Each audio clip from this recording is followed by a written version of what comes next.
namhlanje nje ekuseni. Sinawe-ke simeme ukuthi ukwazi ukuba ingxenye yohlelo. Ikhona nenamba ka-WhatsApp uma ngabe sekuvuleke isikhathi sokuphawula. WhatsApp wethu uthi nje 068 764 9969 068 764 9969. Sihambisana naye-ke namhlanje uThabo wakwaSambuthi. Wabundaba enhle asaphumelelanga namhlanje ekuseni. Sikhona kodwa-ke sisonke sikanye naye la ekhona kona ubesendleleni ezayo ohlelweni. Kuvamsile ukuthi uma ngabe kuzokhulunywa ngey'hloko esithinta sesithintana esithinta imoya. Thinta umoya. Kuvele kwenzeka izinto nje. Makuthinta uJesu kuthinta umoya. Udimbane na last time ku-part 1 wale lento. Kwathi kufanele abe khona wangaba khona. Nakulokho sithi part 2 hayi ihlele yonke into. Hayi kwavele kwenzeka inkinga nje. Into kodwa sesijwayele. Ukuthi hayi kuvele ukuthi kathi kubhada ama network uthi usabathe icomputer caca usikujamelile. Caca usijamele yona. Anyway ithabo awusalusubingelele umlaleli usungene ngewindi. Singelele umlaleli inanda 88.4 FM. Sibonga umdali okwazile ukuthi ke nakho noma kuneyingqinamba noma kunjani sakwazi ukuthi sibe khona njengoba sikwazile ukuthi sifike. Sithembe futhi ukuthi uzoba nathi size siqede uhlelo kungabi khona okuphazamisayo. Sazoqhubeka nalo uhlelo isiyi-series lento futhi sengiyabona ukuthi isizoba i-series ende ngoba ineyingxenye eziningi. Mawuthinta uJesu ngeke umthinta uJesu bese ungayithinta inkolo yobuKristu.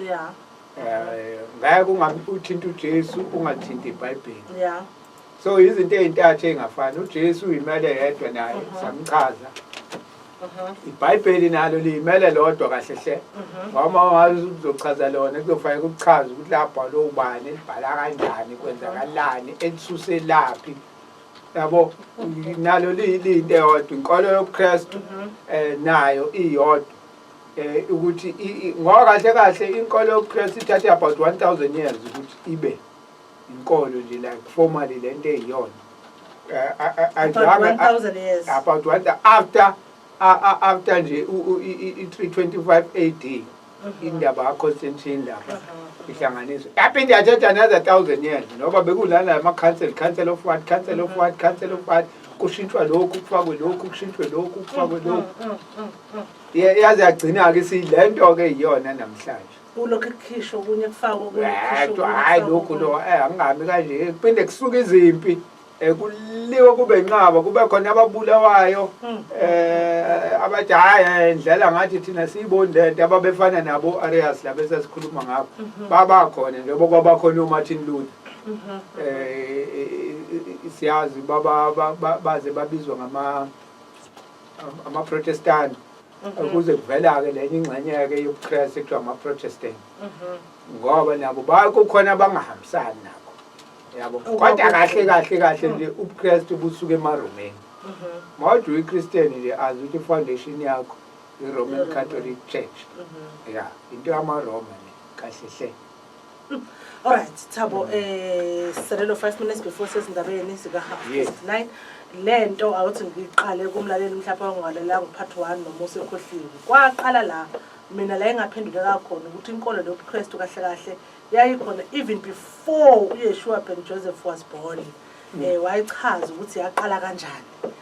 Kwababa abusa babekhona ngalezo sikhathi noma amagama-ke uzongikhumbuza amagama nje Thabo into ezongisiza ngayo. Ubani owayethanda ukuzenza kahle kahle uNkulunkulu angithi wase esezenza nestage. iGreek le. iGreek yaqala Semiramis yes. Akwana general le yamaGreek kodwa kwaba uSemiramis esewuNkulunkulu kwagcina sekhonzwa engasekho sekuphela iminyaka wagcina sekukhonza sekuthiwa usenjengonkulunkulu sengasekho kwakuwumuntu nje owathi hey ngiyenzeni istatue sami ngikhonzeni babe khona-ke babephikisana nalokho ukuthi akwazi ukuthi singakhonza wena uwumuntu ofana nathi kwaya wagcina sengathi nje impela kwakuyena uNkulunkulu wayekhona afomeka-ke ibandla ngalezo zikhathi-ke abantu bamkholwa-ke noma abanye babephikisa ukuthi kwakungakhona lokho kwakukanje kwaya kwaze kwafika ngizoshaya nje kusiqaqaqa kwaze kwafika ukuthi umlando wasungula kanjani okuphinde kuphenduleke uTholemi Semiramis Tholemi kwathi kusuka kwafika asimthintanga uYeshua ben Joseph sibuza usobani uJesu part 1 eqala angenanga ngisho ukungena ikona ukuthi interest yethu phela besithi izohamba izofika lapho but kagcina ingafikanga lapho yahamba yasizoyidivertela izofika kule Council of Nicaea ya 325 AD esafika uYeshua ben Joseph aphinde wahamba lachitheka iJerusalem ngo70 AD nakho ke sefika u325 kwaphinde futhi lapho sekuhlanganiswa uZeus kwakuhlanganiswa uKrishna lokhu kwenziwa ubani still amaRoma njengabantu okuyibona abadumisa ilanga ngesikhathi beyifoma lento kaZeus noKrishna kwathathwa izithombe zakhe wazisithombe Tholemi yena owayeshuthwa njengoJesu kwathathwa ilanga labekwa emva kwakhe njengoba umubona izithombe lapha zikaJesu ezithome kakhulu emabandleni amaRoma uyabona kunelanga ngemuva nangu la uTholemi nakhona uTholemi wahamba washintshwa kwabo uSizana Botsho emodela izithombe zokuba eportraya ukuba uJesu bangabeka kanjalo lashintshwa nelanga lachithwa nesabatha from 325 AD kwafakwa iSunday ilanga lokudumisa kwathiwa kube ilanga lelanga ngoba phela laba besesha umthetho kwase kwabadumisi belanga ilanga the sun uyabona ihambe yagcina lapho ke sagcina ukuthi sesinembuzo ke ukuthi how na uYeshua ungenapi yabona kwathiwa who is Jesus kwaqhamuka uTholemi which is kodwa uma ngabe umlando ulandela kuyahlangana which is the reason why uYeshua lo ozalwa uMaria noJoseph babengadlelani kahlehle nabaFarisi nabaSadusi imfundiso zayithanda ukushayisana ngoba abaFarisi nabaSadusi kusho ukuthi lalivele likhona ibandla before yena naba abaFarisi bakhona naba abaSadusi bakhona kusho ukuthi imfundiso ababephethe lezi zikaTholemi kwase kunalokho impela ngoba kwakwamaJuda kodwa sekudungekile sekukona nokudungeka ngoba sebenqetheza phela ngoba babheke basaba umbuso ya sibheke izindabeni ke zika 9:30 ne umfundo wezindaba sikusele nje amanejana emzuzwana ukuthi sihambe uwanda boykina uyena ke ufunda izindaba kulesi sikhathi samanje right. Alright, so we're back. Themselves at another 88.4 FM. Isikhathi 20 minutes before 10 o'clock. Kumhla 11 February 2022. Lasi ku part 2 wesihloko lesi esithi ke ubani uJesu. Besisa ngeke ngaqala ngazama ukuthatha ukuthi sagcina phi last time. To our surprise, sikhulume the whole of 3 hours ngomlando. But uYeshua ben Joseph wangathinteka nkosiyami wangathinteka hayibo uthabo ke ubesaqhubeka nayo ke ukuthi kahle uma ngabe uthi wena ungumKristu kumele wazi ukuthi uyinzalo yeRoman Catholic Church nakhona futhi kwasathi isikhathi eside bengi-interested ke sabo usaqala uyihlahlela but ngiyakhumbula ukuthi sagcina after i-Council of Nicaea ngo325 AD la kufomeka khona lokho esingakubiza ukuthi Christianity as much as okwakwenzeka lapho ngaleso sikhathi kuningi okunye okwaphinde kwakhishwa kwafaka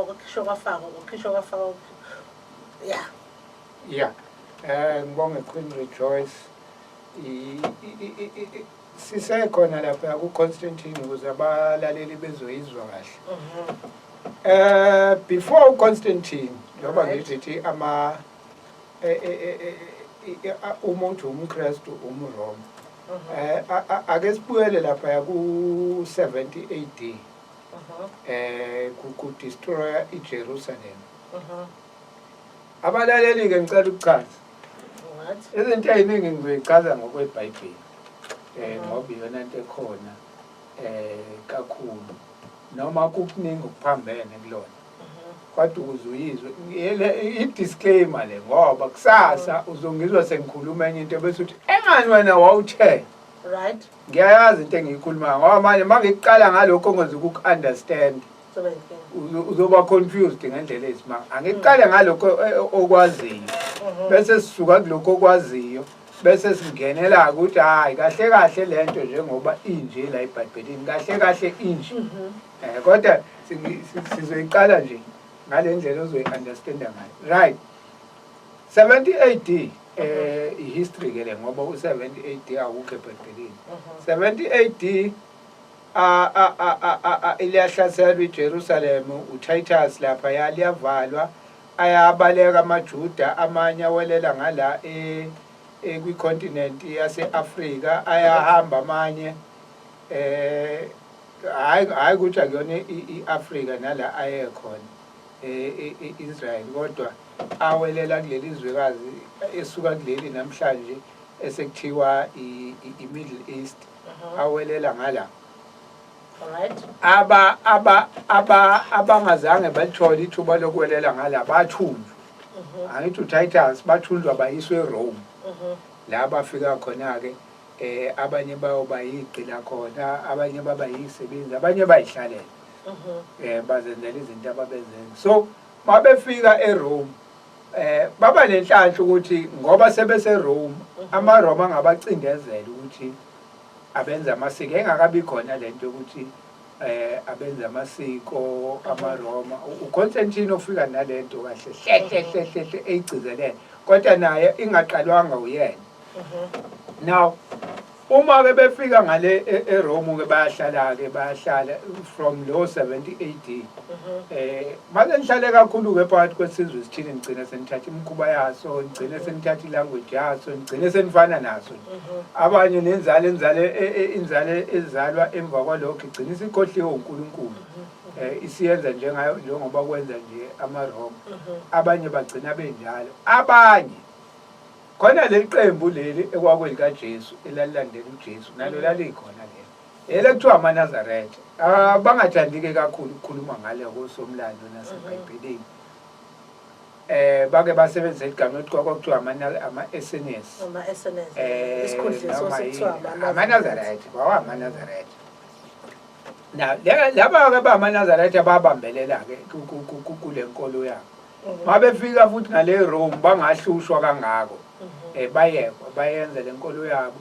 Nawe yaba nenkinga ukuthi itholakala ukuthi lenkolo yobuNazaretha i-influencer amaRoma. Okay. Sekukhona amaRoma athanda ukuyilandela. Sekukhona nezinye izizwe phela umbuso iRoma icolonize ilanda abantu all over. Laba abanye ababevela njengalako eKemet babecindezela ukuthi babalandele iculture yamaRoma kodwa laba amaNazaretha ayiyekiwe. Kwathi lathi abantu abaqhamuka ngako-Afrika bazwana nalama Nazaretha nani bangene kona bathi iyakhula lento. Iyakhula lento. Hayi kubona athi no ithanda ukuba inkinga. Khule lobuNazaretha bukhule. Lapha yakwakhona lento ekuthiwa ama-Colosseum eRome yabo la kudlalwa khona imidlalo. Abanye bayalwa abanye balwiswe namabhubesi yonke leyo nto. Kunama-sport nje amaningi ayisekwakini. Le ganga le amaNazaretha ayingeni distraction yonke lento iyayibona into enziwe kuthiwa abayingeni lezi zinto lezi. Abayihlanganisi nento ezama-sport. Abayihlanganise khona nama-theatre lapha ne-acting nani abayihlanganisi nalezo zinto kuba nokuthi kuye emasinema nani. Abayihlanganisi nje nalezi zinto ezama-distraction lezi ezi-entertainment manje njengoba sekunamabhola kunani abayi lapho njengoba namaNazaretha amanje kufanele ngawayihambi lezo zinto. Hayi amaNazaretha awavunyelwanga. lawa kaShembe Hayibo. awavunyelwa ukuhamba into ezi-entertainment obhola what aseyakwenza kodwa awavunyelwa. So nalapha eRome babenjalo. Yes. Now umphakathi omunye obabonayo labantu bakaJesu ababelandela uJesu noJesu engasekho kodwa leli bandla lakhe leli lalisale koPawuli nobani kaPostoli liyakwazi ukufundisa ama-morals, ukuyimela, ukuyisebenza. Abanye bayayithanda lento yabo naloNkulunkulu wabo, so baloko liya-influencer nje kancane. Hayi kuhambe kuthi ngonyaka ka-303 AD iRome lapho ngoba yayinembuso eminingi iRome, yayinababusi abaningi yabo, njengoba iSouth Africa ina-9 provinces kubeke kodwa ino-president abawu-9. So kwalokhu kunezimpiki lokhu belwa lababusi, nomunye ufuna ukuthatha over nje yonke iRome, bencipha yagcina isihlukene kabili, sekune-east ne-west eRome. So ukhona umbusi lo uDiocletian owayibusa e-west. Right. uDiocletian ila kugcwele khona-ke le genge le yamaNazaretha nale yathulwa ngo-70 AD. Ayibuke le nto uDiocletian labantu sebethanda ukuba ingozi sebebaningi kakhulu. Aqaleka afike nomthetho-ke ukuthi no useyabavala kulezi zinto lezi lokukhonza kwabo, usebashayela imithetho nje bacindezelayo, esicindezelani uNazaretha lobu bukaYeshua ben Joseph, uJesu lo waseBhayibhelini. Uyabacindezela ngoba uyababona manje ukuthi bazothanda ukuba inkinga, kodwa naye hayi kangakho yabo, une-system yena okuzama ukubacindezela. Bayaboshwa abanye benziwa izinto ey'ningi until-ke kufika uConstantine uqhamuka ngo-312. Ufika yena ungena embusweni kuzothi ngo-314 uthi uEusebius Mesho wabona umbono uConstantine, kwavela isiphambano elangeni, base kuthiwa ngalolu uphawu yonqoba. So ngaleso siphambano njengoba sesiwuphawu lamaKristu namhlanje, kwase amahawu-ke amabutho kaConstantine afaka uphawu lwesiphambano. Yes, so waba umuntu engathi uyazwelana namaNazaretha or abalandeli bakaKristu, uYeshua, ngikubeke kanjalo. Ongangokuthi-ke ezinye zezimpi abanye bamaJuda bamjoyini uConstantine. Waphela ibisinkulu i-movement yamaNazaretha. Isiqala nanokuba namabutho ngoba iyayiliswa uDiocletian, yabo nayo isiqala ukurebhela manje ngoba iyacindezela. Wangathi uzwelana nayo lokhuza uConstantine, bala bamketula uDiocletian, yabo. Kwase kusala uLucinius naye owayengena embusweni, yena-ke uLucinius amketula ngo-324 AD, wasembulala ngo-325. Wathi mayeqeda ukubulala uLucinius wayesebiza le conference le yasenisi ka-325 AD. Le conference le yayichaza leyo nto ukuthi le conference ka-325 AD engahlanganiseli lutho noNkulunkulu. uConstantine wayebuka inhlakanhlaka embusweni, efuna into eyodwa, efuna ukunayitha umbuso. Right. Ukuze abantu yayihlangana nepolitiki kodwa edinga amakholwa, ngoba inkolo iyona kade i-strong noma iyona kade inabalandeli abaningi. So udinga yena ukubulala yonke lento lemfishimfishi yalenkolo, lezi inkolo eziningi, bese akha inkolo ekuzoba inkolo yombuso njengoba kuthiwa i-Roman Catholic Church.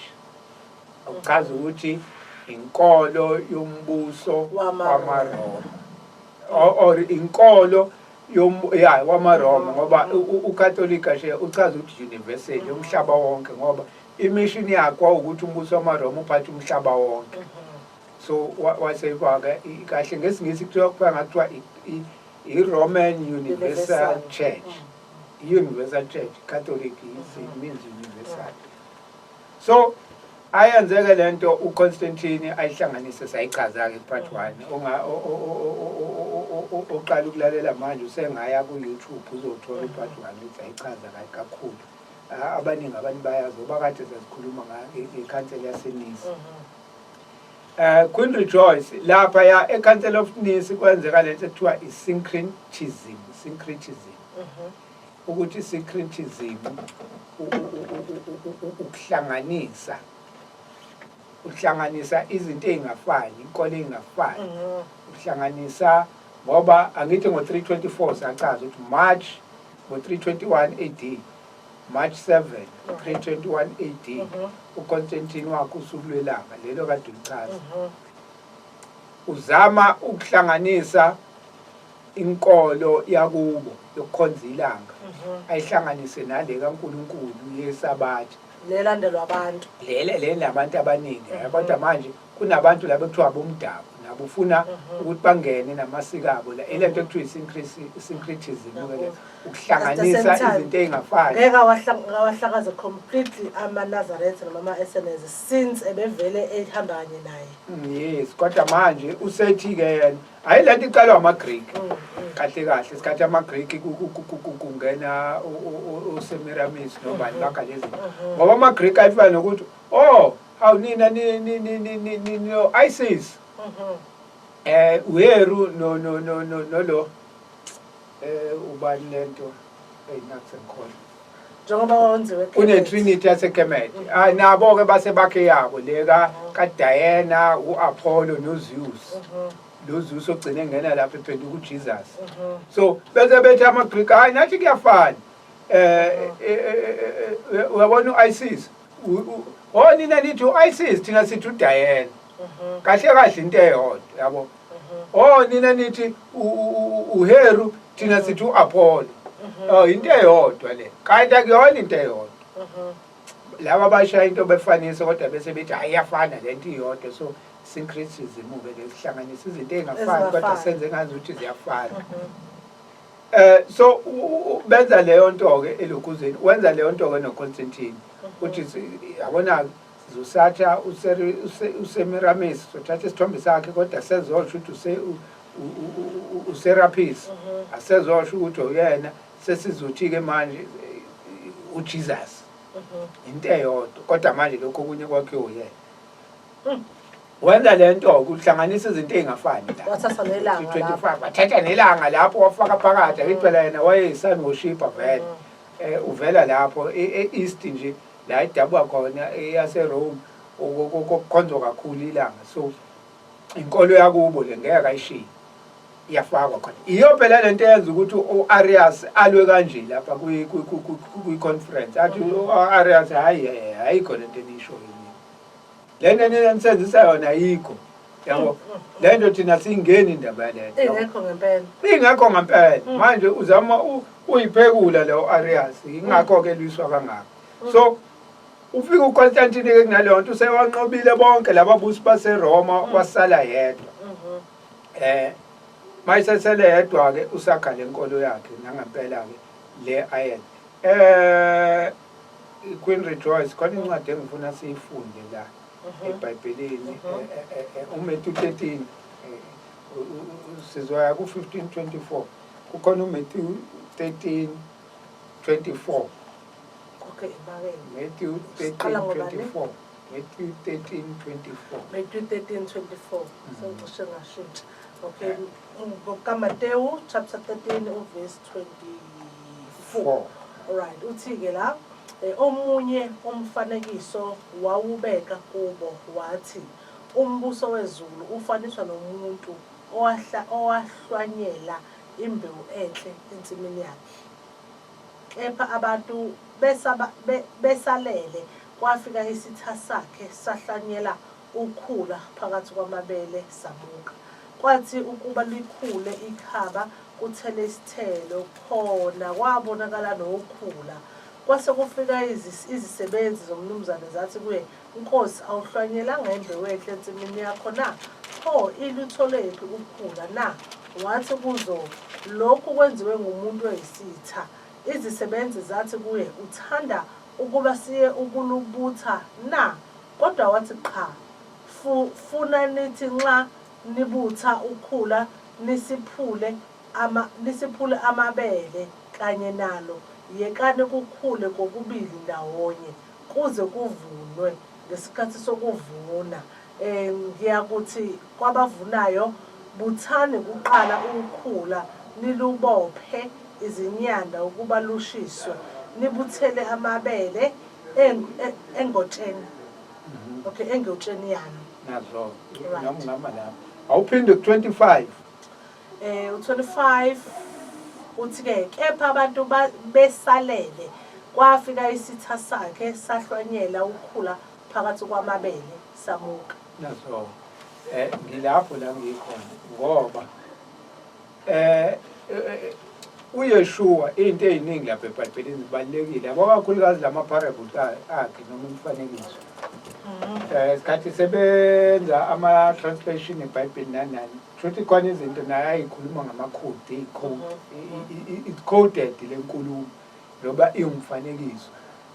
So noma beyifaka bakhona izinto okubaye bayikhiphe bangayikhipha bayifaka bese ziya decode mase uyidecoder bese uyayibona lento wayilokhuza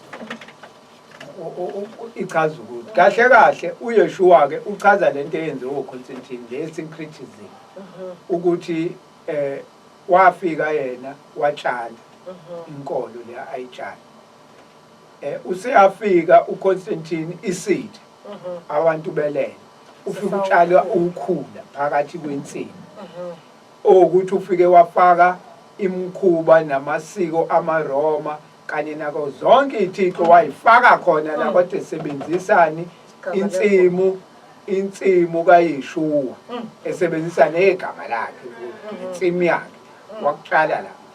Now uma lento uzonganaki njengoba ubona ngithi mangizosebenzisa neBhayibheli ngihlale ngisho ukuthi nalabo bathi akushiswa amaBhayibheli ngihambisani nabo. Uma uzolisiphula lolukhula likaConstantine uzothi uyalisiphula usiphule kanye nakho konke ukaYeshua. So lento ifuna uyichaze kahle ukuze ungasiphuli usiphule nakho konke.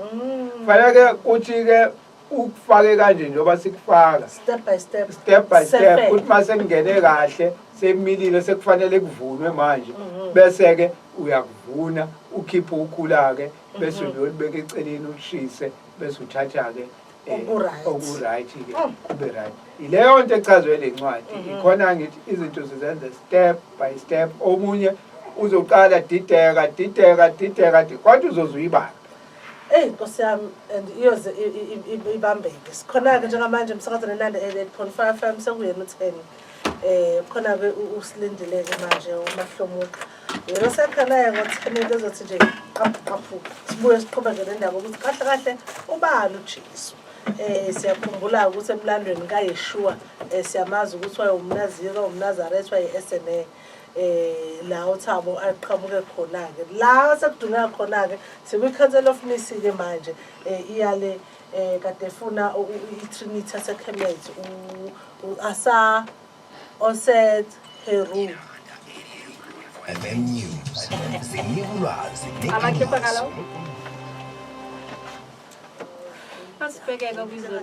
What invader? Dr. 11 February 2024 is cut 13 minutes after 10 o'clock. Umsakazo inanda 88.4 FM. Queen Rejoice Mabatha emiyahoto hlelo esilungiseni. Siyasenza kanjena nje every Sundays 9 to 12. Sikhona ke kanye noThabo Samboshi nababo uNdabenhle ongaphumulelanga namhlanje ukuthi abe khona nathi. Sichaza indaba kaJesu.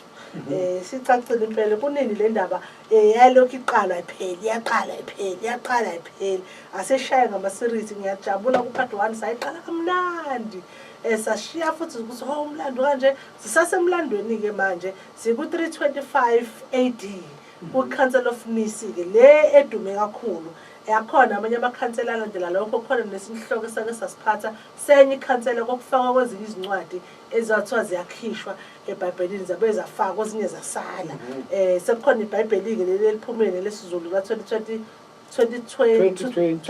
esezikhona ezazikhishiwe lezo zincwadi sakhona nezinye izincwadi ezayikhishiwe kodwa sikho lapho ke sikuJesu ukuthi ubani uJesu ubesayichaza ukuthi abo Sambothi eseza nayo ukuthi kwaba khona phela nangu uYeshua nothi uJesu lo wasungulwa kwi-Council of Nicaea ngoba kwahlanganiswa uKrishna kwahlanganiswa uZeus owafika namaGriki ngoba ezenza into ezishaya Trinity yaseKemet.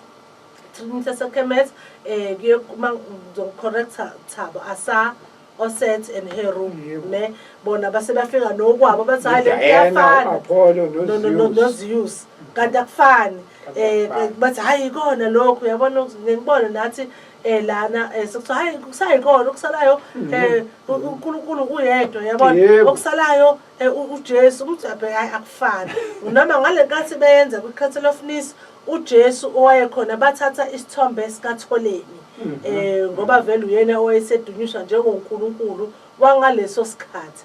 Nakho-ke ngesikhathi ihlanganiswa yonke lento nali iqembu lama SNS lama-Nazaretha ayikhuluma intshumayelo kaYeshua ingane kaJesu noMaria asakhona futhi movement yakhona ngathi strong kakhulu ke manje yake Thabo qhubeka lapho ngabonga Brenda Joyce yebo abamlaleli sixolise ku live bengithi on ekuqaleni mangibona manje ukuthi hayi sesivulile ke kule ngxenye Facebook live uzokwazi ukuthi usithole lapha ku page asiqinisile ne sound sivuliwe manje sound ikhona yes okay bese ivalele nje lezi ingoma lezi ngoba yazi ukuthi kuzokwenza yoma kudlala ingoma iyakhatha yes okay Facebook angaze nje keepa yonke nje ulive ngenxa yengoma yes so kade sizama ukuchaza ukuthi lenkolo le hijack kanjani ama Roma Constantine wa hijack inkolo into kaNkulunkulu wayenze yakhe all right kwani incwadi esifunda njalo Brenda Joyce ngicela uyivule futhi yase Korinte besibili okay 2 Corinthians chapter 11 verse 4 wakhona so incwadi esijwayele nje ukuyifunda leyo uPawuli lapho usuyithole iyangibuka ikhompyutha into zakhona ngenza kancane understand ngike ngacela ngathi namhlanje izokwenzeka le understand esingivele ngalahlekelwa ngisho na iBhayibheli lami ngathola elinye ekudala elinamapheji angaphelele efonini kodwa iyabuka manje understand ngoba bese ngiyitholile la eBhayibhelini abaseKorinte besibili nami ngiyavula-ke lapha mina okay umsumtholile ngicela ungipha lapho ngoba iyangiqolozela nje 11:4 nakho-ke ibuke ikhona mancane kakhulu awu ngizozama kodwa ngiyifuna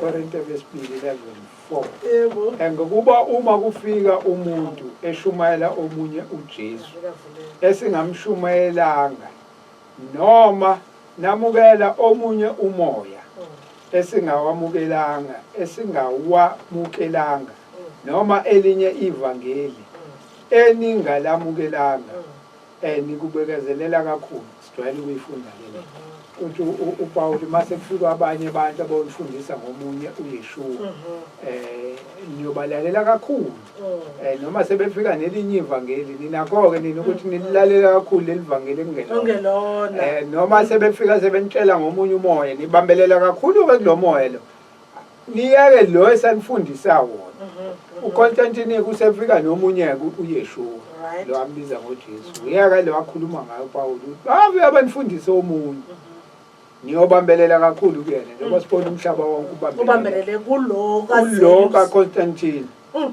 kuyila kubandelelwa khona kakhulu uthi usabathe uyayikhuluma lento abantu bathi hayi noma ungathini kodwa hayi mina uJesu wami cha ngiyachazela nje yawathi la senza lo msebenzi owenze uArius kuthi yachaza ukuthi hayi njengoba beyichaza lento asiphiki ukuthi yakuyaba khona intention asiphiki ukuthi kwawaba khona kodwa manje indlela laba bayibeke ngayo kwangeyona inhloso yokuthi basifundise ngoNkulunkulu kwakuyinhloso yokuthi basibuse for example nje awubuka abapostoli Right. Sikhathi beshumayela ivangeli likaJesu. Right. Wayephumela yedwa uPawulu ayishonile le nomunye aphuma uPetra ayishonile le babengahambi namabutho babengahambi namasosha babengahlaseli babengacolonize babeyofundisa umhlaba indaba kaNkuluNkulu babehamba nobani lezi ndlela babehamba noNkulunkulu zafika izitho Constantine mase befaka ivangeli uConstantine selihamba namasibutho amasosha phakathi lihamba nenkembe phakathi bakubulala bakuphoqa ngenkani ukuthi yenze lento uyabona kumehluko ukuthi akugona kaNkulunkulu lo ngoba usuyaphoqa ukuthi ikwenze thina namhlanje noma singavela singasaphoqiwe kodwa laba abaphoqwa thina sase siba inzalo yabantu abaphoqwa so asekho isidingo sokuthi siphoqwe ngoba sesifundiswe thina yilabo ababephoqiwe iyasivela iyazenzakalela ke lento automatically so abantu ababoni ukuthi no lenkolo yangena ngendlela errong sihlale sikhuluma ngenkosi yaseBelgium King Leopold wenza umkhulu umonakalo over 12 million abantu baseKhongo ababulali baphoqa ngale nkolo le ebenza igciki so inhloboni yenkolo le noma kaNkuluNkulu lo okubulawa abantu abangaka mayizofakwa kubantu ngoba mawufunde eBhayibhelini abapostoli la ngalo Yeshua lo noma ngalo Jesu lo abazange baphoqe umuntu abazange babulale umuntu kodwa abantu babayezwa babalalela babalandela futhi ngaphandle kokuphoqa kodwa laba mase bayifaka ngenkani leyo nto iprove ukuthi yayingenabo uNkulunkulu lento kwangeyona indaba kaNkulunkulu kwakuyindaba yepolitiki ipolitiki into ekuliwa kufunakala umhlaba ngenkani ngezikhali nayo yonke into so labantu basebenzisa igama lika Yeshua kodwa ukufuna umhlaba kuthini so ngenye indlela babesithambisa ngala bese besishaya ngala bese bethatha umhlaba ngala so iyona ke lento uLokhuza ayichaza lo Yeshua lo sisazomchaza ukuthi lento isafuna sichaze nalo iBhayibheli ukuthi lapha lo kanjani kwakwenze njani khona incwadi kade ngithi soyifunda yikhona khona uMateyu ngingathi uvule ekuqaleni angizikhumbula now silana ke kulo Yeshua uYeshua ke lo esimlandelayo ke thina akuyena lo uConstantine number 1 sizolifunda kakhulu iBhayibheli namhlanje uMatthew 15:24 lo kade ngithi somfunda engiqale ngayo 24 uyena lo bengiqale ngayo siyekela ke uMatthew 15:24 right ufundeka kanjena ke yona kodwa waphendula wathi angithunyelwanga kwabanye kuphela ezimvini ezilahlekileyo zendlu yakwaIsrayeli yabona ke loyo ke ilo ke esikhuluma ngaye ke ukubeka ngokusubani ukuthi wayithunyelwe lo asebethi uNkulunkulu akazi athi uYeshua yena uNkulunkulu sebezokufundela ke iBhayibheli ngicela ukucela umlaleli ozosivulela ozothumela imessage athi vula incwadi ethile ngeke siyivule ivule wena uyifunde uyichaze noma ungasenda invoice note ungathi ayivulwe thina ngoba ngiyazi uzobe usivulisa into engekho okokuqala nje kuzodala ukuthi ngisingayifundi ngoba ujwayele umuntu ayibese ethi hayi ukuthi nina hamba ufunda ubani bese kuvalela inqwabe amavesi azokuchithela esithi isikhathi uthi uyawafunda ngiyazi kahle lento engiyishoyo uJesu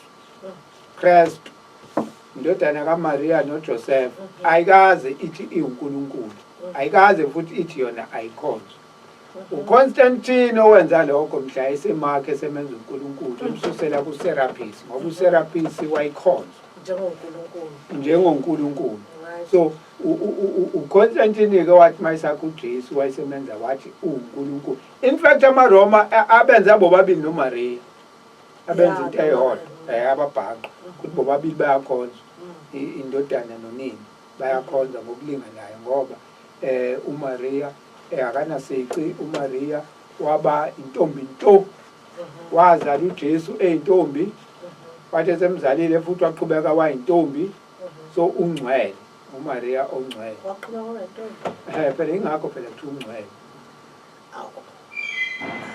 wazala uJesu eyintombi waqeda ukuzala uJesu waseyaqhubeka futhi abafowabo baJesu nayo-ke phela inkinga. ashiya laba abafica kuJoseph ku-ex-wife or angazi abanye basu-ex-wife abanye basuka kumfazi wekhona laba abanye-ke kodwa kuyasivala sikhola sivale lapho ngoba bazokuchazela bathi kuthiwa hhayi phela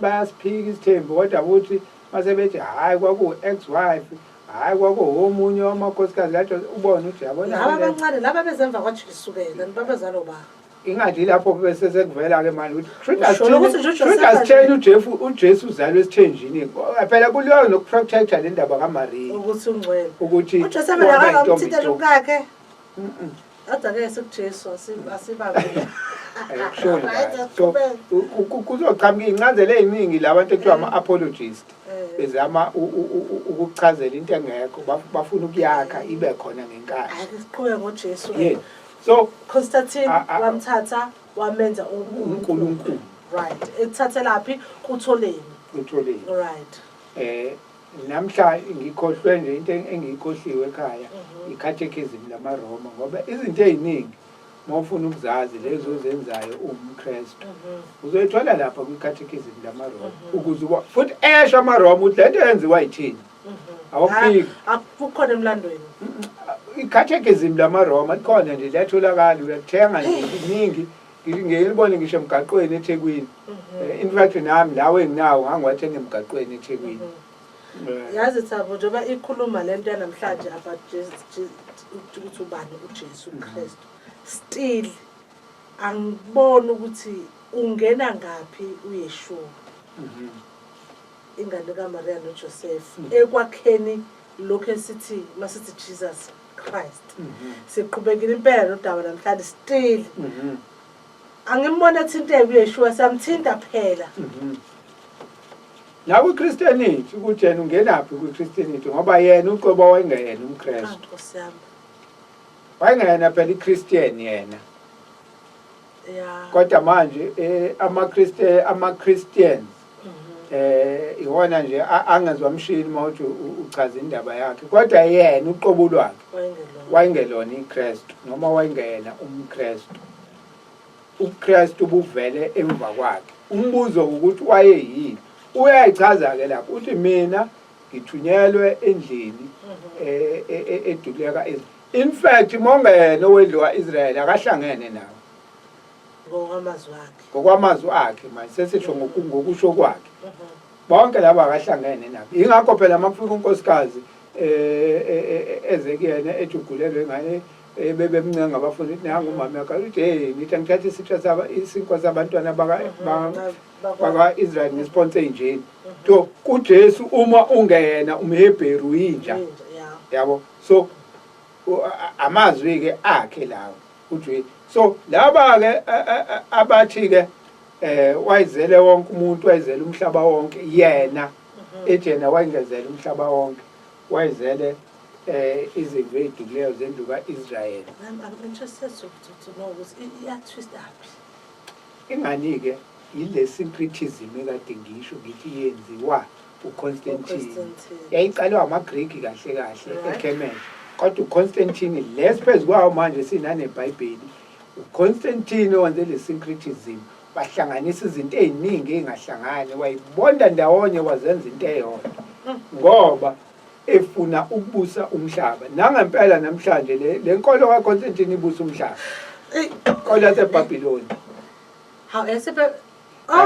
phela iRoma neBhabhiloni kahle kahle into eyodwa it's the same system the Babylon system isiyona isystem eyodwa Thabo nginemibuzo eminingi mlaleli nami ngiyakumema njalo for imibuzo yakho yokuphawula kwakho konke nje ofisa ukwazi ngale ndaba le ndaba le iyaqhubeka still namanje mangimlalela uThabo uYeshua ben Joseph lo kugcwele kangaka eBhayibhelini lo isimi ngaye angimboni futhi engena kule history yokwakhiwa kweChristianity ngiyadideka sike sithi ukuphefumula kancane manje sikhokhe nje isitolo bese siyabuya ke umsakazo olalele nanda 88.4 FM uhlelo wasilungiseni Queen Rejoice bangetheka igama bangibiza uMabatho abalaleli ke ngikumeme inamba ka WhatsApp 068-764-9969. Ungabe uqala ufaka umbuzo wakho ungalindi size sivule ngoba cha ngiyabona abaqalile manje abalaleli ukuze nawe ungene ungabe uqala nje ufaka nje kusayimanje. Siyabonga.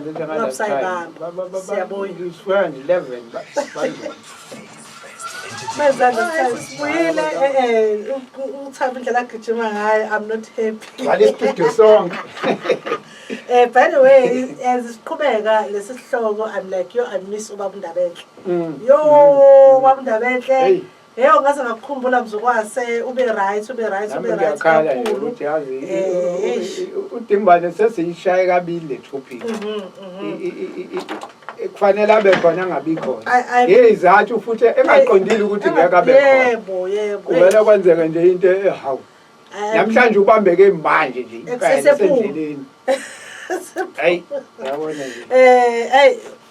I miss it like because I'm sure khona la bezofika ayine khona okusho khona ukuthi kusakhona into eshodayo. Khona into eshodayo. Regarding to Ubani and manje kumele ngempela siphume isiqeda le series sibe sesi-understand noma sesiqonda ukuhlukanisa ngoba it's always a question yokuthi uma ngabe sekukhulunywa nenda sakhuluma ngokuthi son of God kodideka manje lapho ongakhulunywa ngesani indodana okhulunywa ngesani ilanga uyabona manje siyahlanganisa kwakhuluma kwekhulunywa ngayo Yeshua Ben Joseph khulunywa ngaye siyamqonda wayeyini wayi-SNA wayekhola kwini athi nje indoda nje engenankemba nje ngeke uhamba nami uyindoda awunankemba wena uyabona yini bakwenze njani uyabona kwakumuntu onjani naye sebadabula ngesitswebhu uyabona nje sam-understanda character yakhe saqonda nalokhu ayekholelwa kona namasiko ayewagcina uyabona nje ukuthi uhamba nje uthi uma ungabe usumtadisha yena bese uyabheka ukuthi hayi yabo masithi sihambe ezimisweni zikaJesu sinamanga sinamanga uselapho phela kule amasiko akhe nani ayikholelwa kuyona akazibheka abasekolose besibili verse 8 okay abakolose besibili verse 8 sihambe hayi besibili sorry njalo kolose 2 chapter 2 sihambe emisweni zikaJesu sinamanga okay xwayani funa kube khona onithumbayo ngokuhlakanipha nangenkohliso eyize njengokwemvelo yabantu njengezifundiso zokucathula kwezwe kungenjengokukaKristu yazo yabona ngelesingisi nje beware lest anyone cheat you through philosophy and empty deceit according to the tradition of men. Ungenile kuConstantine nalento yakhe. Right. Ngithe ube esefaka amasiko. Oqala uqale lapha ngo321 AD wafaka uSunday. Right. Seqalile ke ukuthi uyabathumba ngoba sithi uConstantine wayithumba into kaNkuluNkulu wayeseyenze yakhe. Waseyifaka uSunday. Uyena ofaka uSunday instead of iSabatha. uConstantine uqhamuke noDecember 25 wathi usuku lokuzalwa alikho biblical. Wathi usuku lokuzalwa kaJesu. Iyona njalo futhi yonke ukuthi uthumbile it's according to tradition of men usefaka amasiko abantu.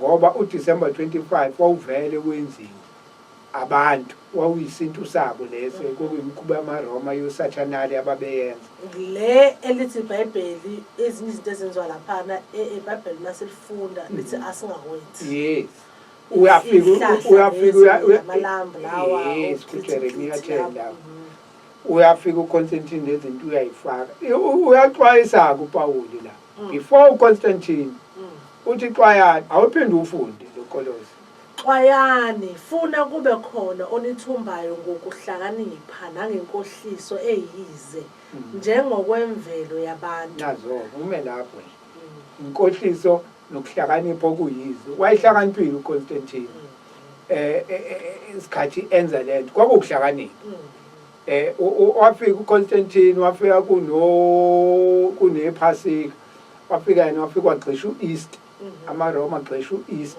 instead of iPassover. Lento edala ukuthi njengoba manje siya nje manje next month siya kuyona lento ekugcina abantu abangazi noma baya kuma-east noma baye ephasikeni bajike bathi hayi asiki kuma-easter thina siya kwi-passover kwi-Passover. uthi uyabheka futhi leli passover elalenziwa uJesu leyo esithi siyamlandela akulona leli thina esilenza emabandleni ngoba kwayena uJesu wayekhona wake nakho eze wabethela I think ngeinsuku zalo egubha lona iphasika yena hayi kutavela ngoba sebethela thina liphasika sigubha kulona leli lagujwa uyena ngoba thina sigubha ukuthi wabethelwa kodwa naye wabethelwa esephasikeni kanti wayakuliphi iyona ke lencwadi engithe ifundi ngoba manje sekuyilento-ke efaka ukuthi ningakhohliswa ngey'mfundiso eziyize ezabantu wayixwayisile yabo Pawuli ngimthanda kahle ngoba nje ngilo ngidonse nje amazwi akhe kuqwashwa yena wathi nixwaye ngoba manje bazongikhohlisa ngey'mfundiso sakhohliswa-ke wayifaka yonke sisala mina ngiyafisa kube khona umlaleli ngoba sithi ngoba akakaveli kahle kahle ukuthi ubani yena wenza yabona mase siqaleke nje la ukuthi wawubani izosithatha kude ethi sijikele eKhemet kuqala uyayibona ngoba neBhayibheli liyasho phela ukuthi isikhathi bebaleka uMaria noJoseph ababaleka baye eKhemet so obvious ukhulele khona so nakanjani indaba yakhe kuzoba siyiqale khona uyabona ukuthi nje ikubo kahle kahle nawazi ukuthi la ekhaya iseKhemet ngoba ila azalelwa khona wakhulela khona wafunda khona ikubo nje lathi khona yena ikubi seKhemet so uyathanda uthanda ingakho senza leya show yathi all roads lead to Kemet izokuthatha ikujikele eKhemet lento esiyikhulumayo namhlanje lento esiyikhulumayo izokuthatha ikujikele eKhemet uyathanda uthanda noma ungayibalekela lento yaseKhemet wena uthi hayi lento yaseKhemet kodwa mawuthi wena ukhuluma indaba kaJesu izokuthatha ikufaka eKhemet uzoyibona futhi mhla sayithinta which is umbuzo kodwa sowami ngoba imfundiso zakhe ifoundation yakhe iseKhemet ukufunda kwakhe inkolo nokufunda ini ukufunda eKhemet indaba kaNkuluNkulu uyifunde eKhemet yena uqobo lwakhe but abafuni kuvele lokho ngoba bathatha ngathi uyamehlisa mawuthi wafunda isikhathi kwavele wazazi nje izinto yabo akukho nje lakho wasuka lapho wabhuda ukuthi uNkulunkulu wafunda babalekela lokho ukuthi uba wengafundisa uNkulunkulu bawengafundisa uNkulunkulu ngoba wafike vele ezazi wafike eyazi yonke into wayengeka afundise umuntu right I understand whereas kodwa history yayo cha wafunda wahamba futhi waya east ko Tibet kephi ko India wagudla wayahamba efunda lo muntu manje thabo waye ingqondo yami ngicabanga eKhemet ngicabanga izanusi zikafaro zenza impilo nawo noMose nawo bebekela induku phansi induku iphinduka nyoka bafundi bayibamba nokunye nje kuyimpilo ngalo kusamulela sengiyacabanga ukuthi phela kaMaria kunezinto nemlinga yenza sengiyazibuza kwakuyisiphiwo mhlawumbe nje usuNkulunkulu nami ngiyayifunda ndayifunde eKhemet sithi eKhemet isibona sokunemlingwane abalelo kusho kabili khona nemgilingwane nje yakhona iyazi ngabe phela uhlale labantu abagila imgilingwane bese ungayazi wena kuhlale nabantu phela lokho sikujwayelekile hayi lento nathi siyawazi ukwenza bafike into ayifundwa nje bayenza ngiyayikole ezithile zakhona ezazikufundisa lento ukuthi uyenza kanjani bese naye kuba khona izinto akwazi ukuthi hayi no uyu for example njengami mina ngizisho mina khona into engazi ukuthi lokho wakwangitshela umlilo lo ukuthi lokho kwenziwa yini le inkinga yayo yini inkinga yayo hayi lokhu kukuthi manje welwenze isuke lelo lokhu angifundile kokomya zama psychologist ukuthi yazi ukuthini umuntu maye kanje inkinga yakhe isukila yabo hayi ungamnaki lo yabo uyena uphazamisekile engqondweni uzophazamisa neyakhe ingqondo so ungamnaki indaba yakhe yabo so unezinto ezifunda ngokwe-environment abantu abaseduze na engakuthi ungahlanganyeli nababi Okay.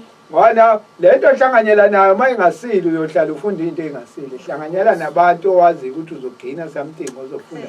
Uhlala nabantu sihlala no Dr. Hlongwane, sihlala baningi nababali. O Dr. G laba. Iningi izinto esifunde kubona.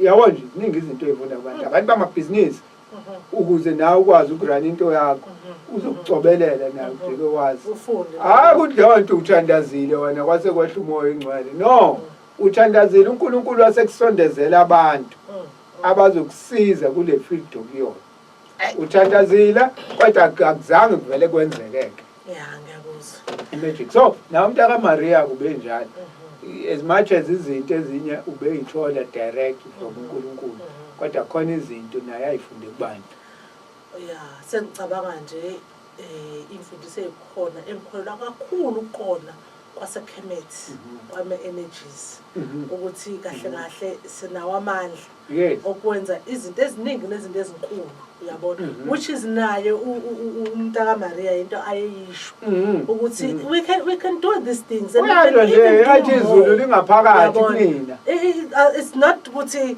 exclusively usibala umuntu okubalekile nje once waye grab ukuthi kumele ngisipositione kanje ukuze ukwazi ukuzenza lezi zinto which is a sum of these things mina ngikhulula kakhulu ke kulento yama energy positive energy and I've awakazazi engenzele phansi if I can put it that way I strongly believe kulento yama energies I strongly believe kulento esukuyenziwa eZion mabe round to activate your kundalini and sengiyabuza okay vele ushilo wathi all roads leads to Kemet okuthi nawe esho uyasho ukuthi singazenza lezi zinto it's about opening your third eye you understand this into uyabona kule ncwadi kade sifunda nje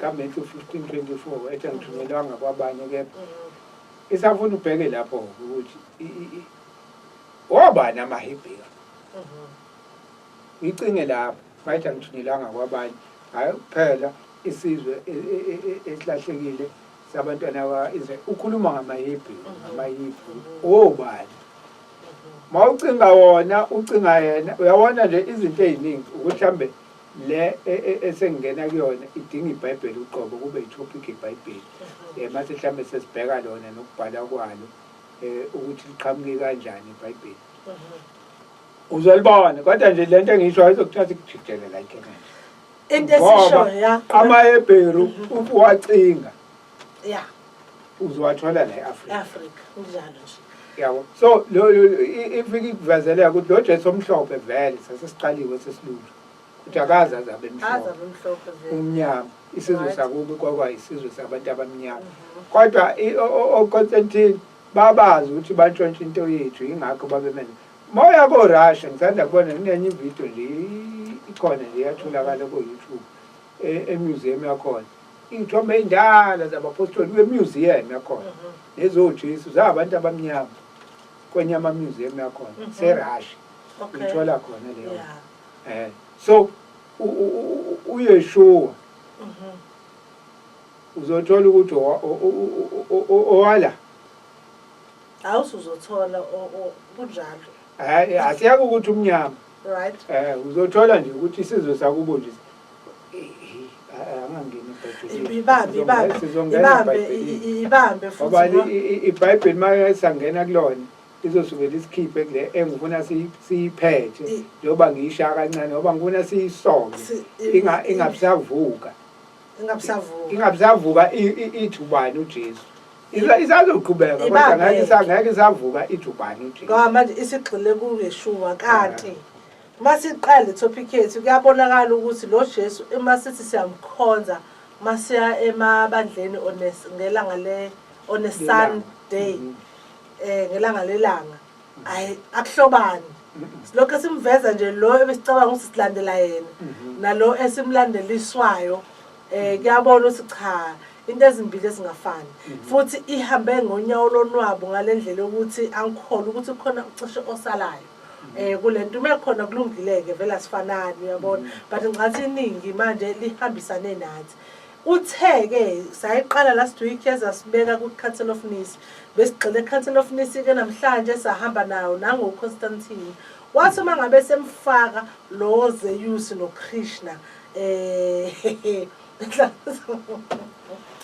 ehlanganisa lezinto zombili zibe singahlangani kwaseke kwafakwa namasiko abo bona njengamaRoma babe noma bangabadumisi belanga saqala manje kwakumele sikhonze ngosuku lwelanga okuSunday sashiyani isabatha isithombe sesisichazile zonke kwaba izona ezingathoneni before kwaya zashintshwa kwaba uSizarene Botsho wamodela eshuthi yabona kuthiwa nangu-ke uJesus Christ sesiboneka abanye-ke ney'thombe zayidayiswa ogogo abanye babe nazo kephi babe nazo kwasuka-ke lapho kwaqhubeka-ke inhloso enkulu kwakuba kubuseke umhlaba kwaya-ke nabamhlophe ngokwebala bayithatha lento bayisebenzise ekuthengeni izigqila nokubusa umuntu omnyama emgqilaza ngegama lale mfundiso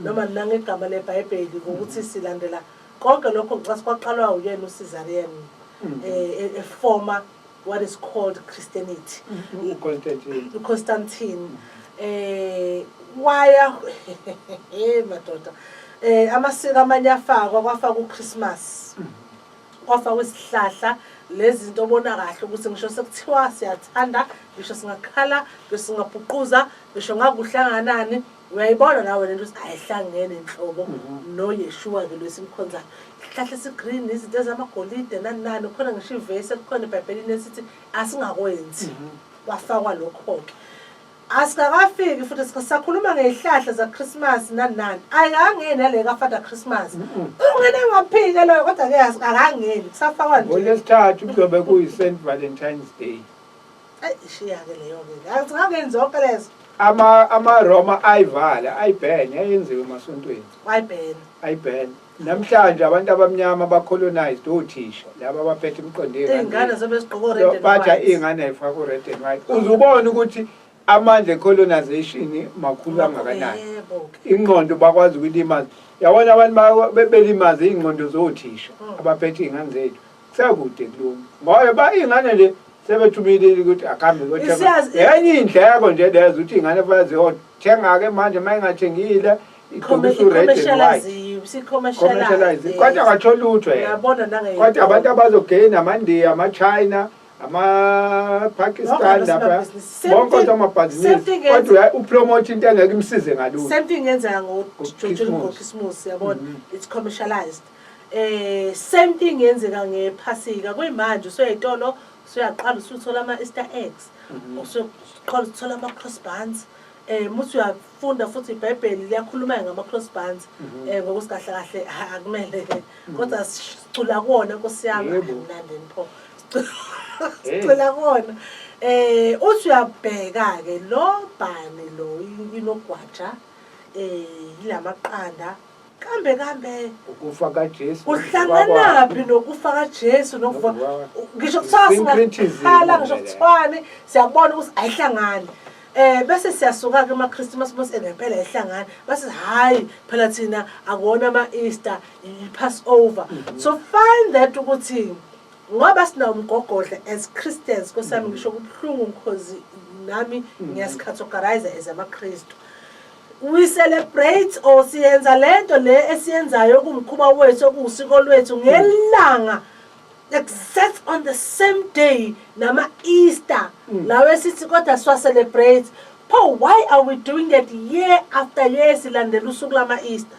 even worse usuku lama-Easter liyashintsha silandela lona ngqo Matthew 13:24 lwesufundile umfanekiso wokhula namabele iwona-ke leyo ukuthi sekufanele kusiphulwe manje kuvunwe mase kuvunwa ila kuzosiphuka khona nokhula bese liyathatha ukhula liyoshiswa awakavumi-ke amakhono ukuthi ukhula sekushote lapho nje manje ukuthi okay-ke asimbekeni uYeshua lo aphuma athi qekelele bese sithatha ukhula okuwo Easter uKhisimusi sithathe siyokushisa sisale nalokho kuphiwa okuyivangeli lika Yeshua futhi iKing James Bible ivele kanjalo uKing James eshawa iGeneva Bible ngoba bekhona amaBhayibheli kuqala kodwa manje esekuthiwa kudala kunawo wonke kutholakala iKing James konke okunye kususelwa kuKing James ngoba wayibona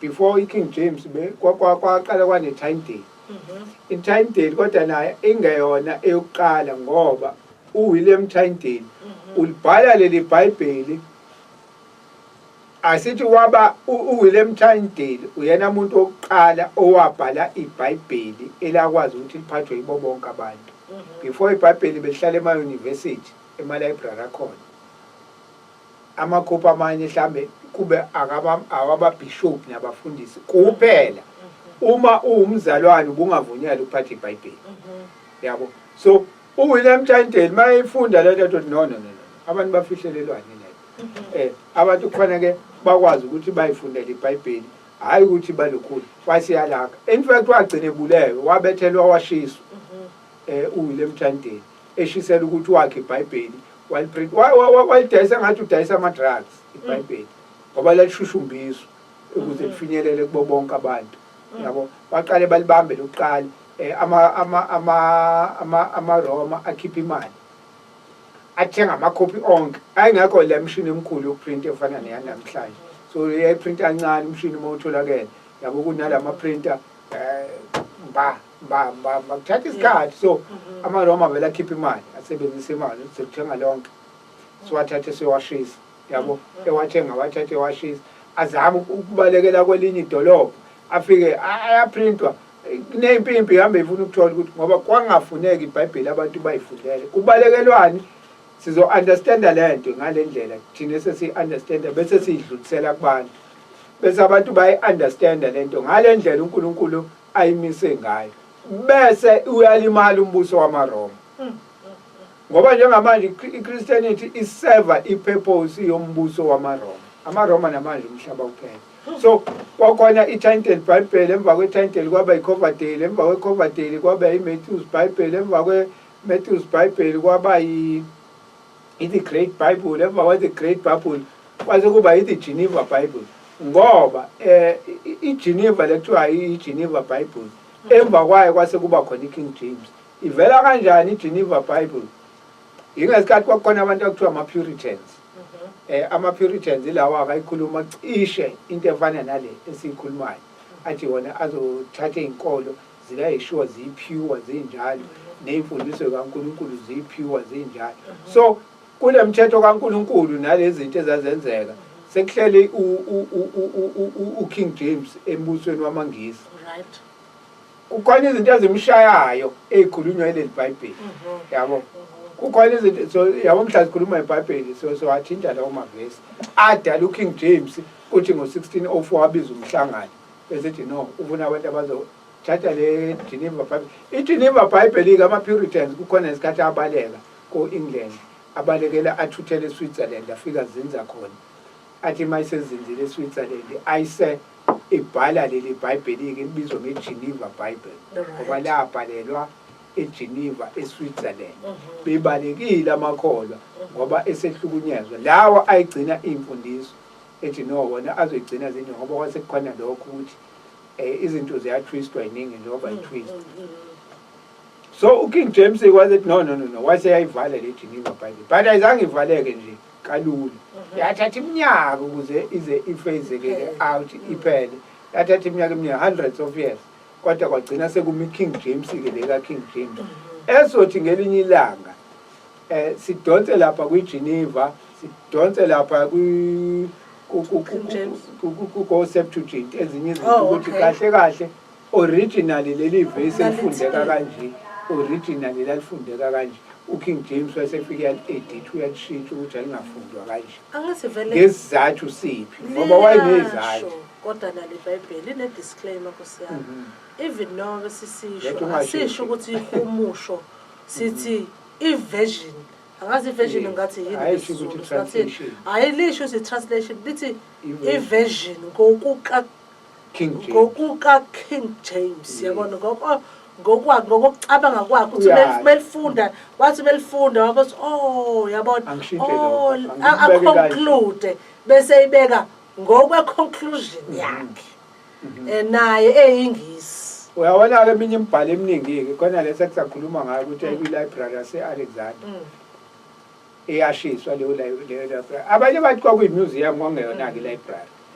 ngendlela ekubekwa ngayo so whether it was a museum or it was a library kodwa kwakunemibhalo okusalayo amaroma ayithatha yonke ayoyibeka lapha eRome yagcina kumanje eminye lapha eVatican kuthiwa kunevault makukhulunywa ngevault yindlu engathi yi-safe ongena phansi ingaphansi emgodini kuthiwa is 80 kilometers deep into njengokusuka la uye eMaritzburg iy'ncwadi ey'phakathi yo awuvunyelwa ukungena phakathi yokwenza i-research bayivulile-ke kodwa angazi ngo-2000 bani kwathiwa abantu bangaresearcha izinto kusuka ku-World War II okungale abavunyelwe ukuthi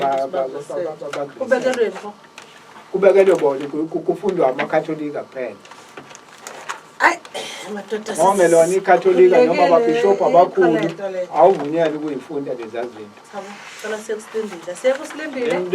emva kasilindile siyabuya ngishona kona-ke emlaleli manje Facebook page nanda 88.4 FM update khona ugroup asilungisela on Facebook khona ulive khona WhatsApp 068 silindile mahlomuka bazobika isikhathi 10 minutes after 11 o'clock emsakazweni wakhe nanda 88.4 FM hlela silungisele it's a Sunday Sunday impela Sunday ilanga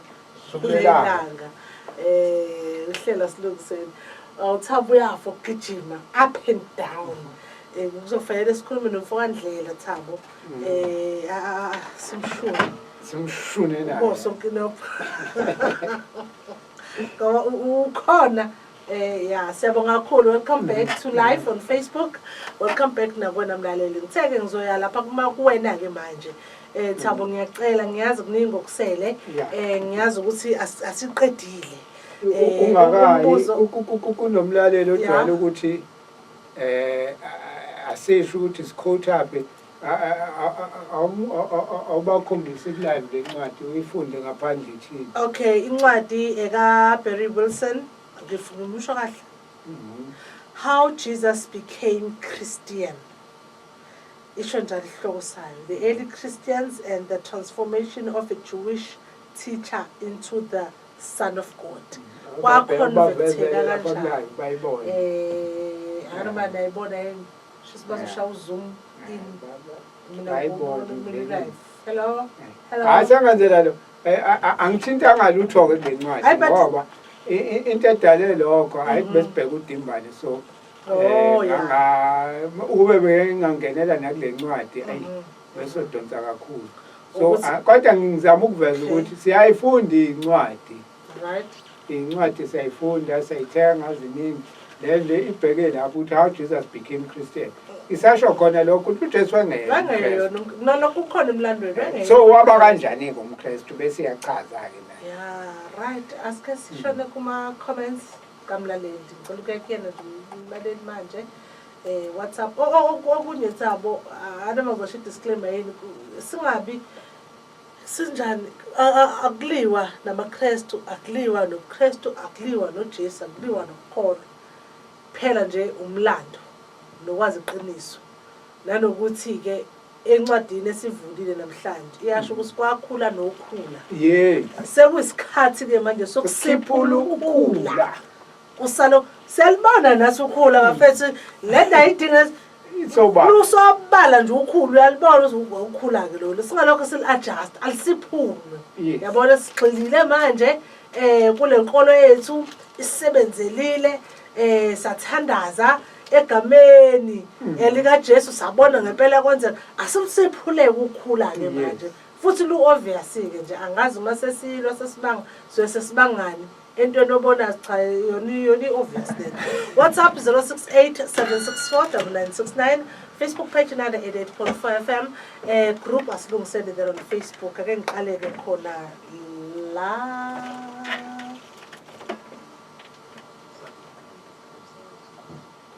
ngiyajabula kakhulu uma uhlelo selibuyele futhi ekseni noma nje emini hey kade ngihlukumeza indaba yokungawulaleli owasilungiseni ngoba ekhathini eziningi mina ngiphuma la ngabo-4 sengihamba and ngisebenzela kude ngihamba nje mina kuze kuphele kwaSizulu kusale isiXhosa sodwa uma sengiphumele ngale sekosala-ke isiGrikwa iSnam nesidamara kuphela lezo yilimi lezo kodwa nje njengoba selibuyele uhlelo lwezangala hayi jabule kakhulu bese ngilibamba nje ku-YouTube yabo nje lolu oludlule kade ngilibambe ku-YouTube laphana elichaza mvoka sambuto wachaza and kumnandi kakhulu ukudrive ngalo yabonga kakhulu siyabonga kakhulu ngemzwa ngomlaleli ukuthi ubani siyabonga uyayibona lento eyikhathi ukuthi ngempela kufanani futhi nje abaphathi babeqinisile ukuthi nje asikomele sithathe isinqumo ngempela ngoba ngeke kuze kwazele ukuthi kujabuliseke wonke umuntu yabo asithathe isinqumo sibona ukuthi cha isona isicishe sibe ngcono to everyone nakulona uhlelo sibonga no YouTube ungakhohlwa ke nawe lapha uthabo sambuto bese uyasubscribe qhubeka kulokhu uzibuka izinhlelo khona lapho sanibonani kusena emsakazweni siyavuma nathi sanibonani emsakazweni uJesu kuthiwa ngesikhathi elengiswe esiphambanweni kuthiwa abantu abathi unecala ngalengiswe kwakungabantu baseRoma manje ngibona ingwijikhwibu la ukuthi njengoba babemphika manje bayenza kanjani iChristianity ibe mayelana noJesu abamphikayo cha mfethu iphendula kona lokho ukuthi lo Jesu wabethelwa akusiye lo angithi iphendula lokho vele ukuthi cha lokho ngisho ukuthi umlando lwesikhulumayo awuhlangani nalo Jesu owabethelwa uyibamba lapha impela ngicabanga ukuthi usuyibonile uhambe kahle khona ingoba akusiye nje ingoba nje akuyena mfethu omunye lo safa kwayena akusiyo loya owabethelwa ngayo uPawuli yebo lo simfake wona lo atho Paula uyofika uJesu ongesiye lo iyona esombamba kakhulu sidlule lo yiqiniso right athi ngibingelele kwindlovukazi ikhanyo yabona umuntu ongibiza ukhanyo ungazi hey uyangazi kwaze iminyakeni ungazi impela ngibingelele indlovukazi nakuthabo walususa ukhula uthabo bese selunembewu yalo waluveza obalo kusenhloboni lokhula lolu oseludliswe abantu iminyaka universal siyabonga kakhulu angiphinde futhi ngize mina I'm always at the problem ngayo ngempela lento engihlezi ngiyibuza ingaphendula ukuthi uyindodana kaNkulunkulu amandla wathola uNkulunkulu yes kodwa kujike kuthiwa akulokhuzane uyena kunena imandla onke uyena kufuneka kulokhuzane sekuyena futhi kufuneka adunyiswe ukuthi udunyiswa kanjani umuntu kwayena uthola amandla onesource indaba okulokhuzane already the problem le and I think lento yoJesu kusafu i-topic on its own ukuthi uyena muphi uJesu akuyena yena abantu efuneka balokho nabamlandele nafuneka ba-focus kuyona kahle this whole thing lena yama-scriptures umuntu usekhuluma ngendawo kuyona abantu bakhona hayi ukuthi usuke ekhuluma ngomhlaba wonke basuke bekhuluma bodwa indaba yabo labo ingakho abanye kuthiwa ama-Corinthian bekhuluma bexoxa bodwa thina nje sobe sesiyifaka nje masiluke siyifaka siluke sithi nathi noJesu umuntu uzobuya kubantu bakhe ngeke abuye kuthina usazela kuthina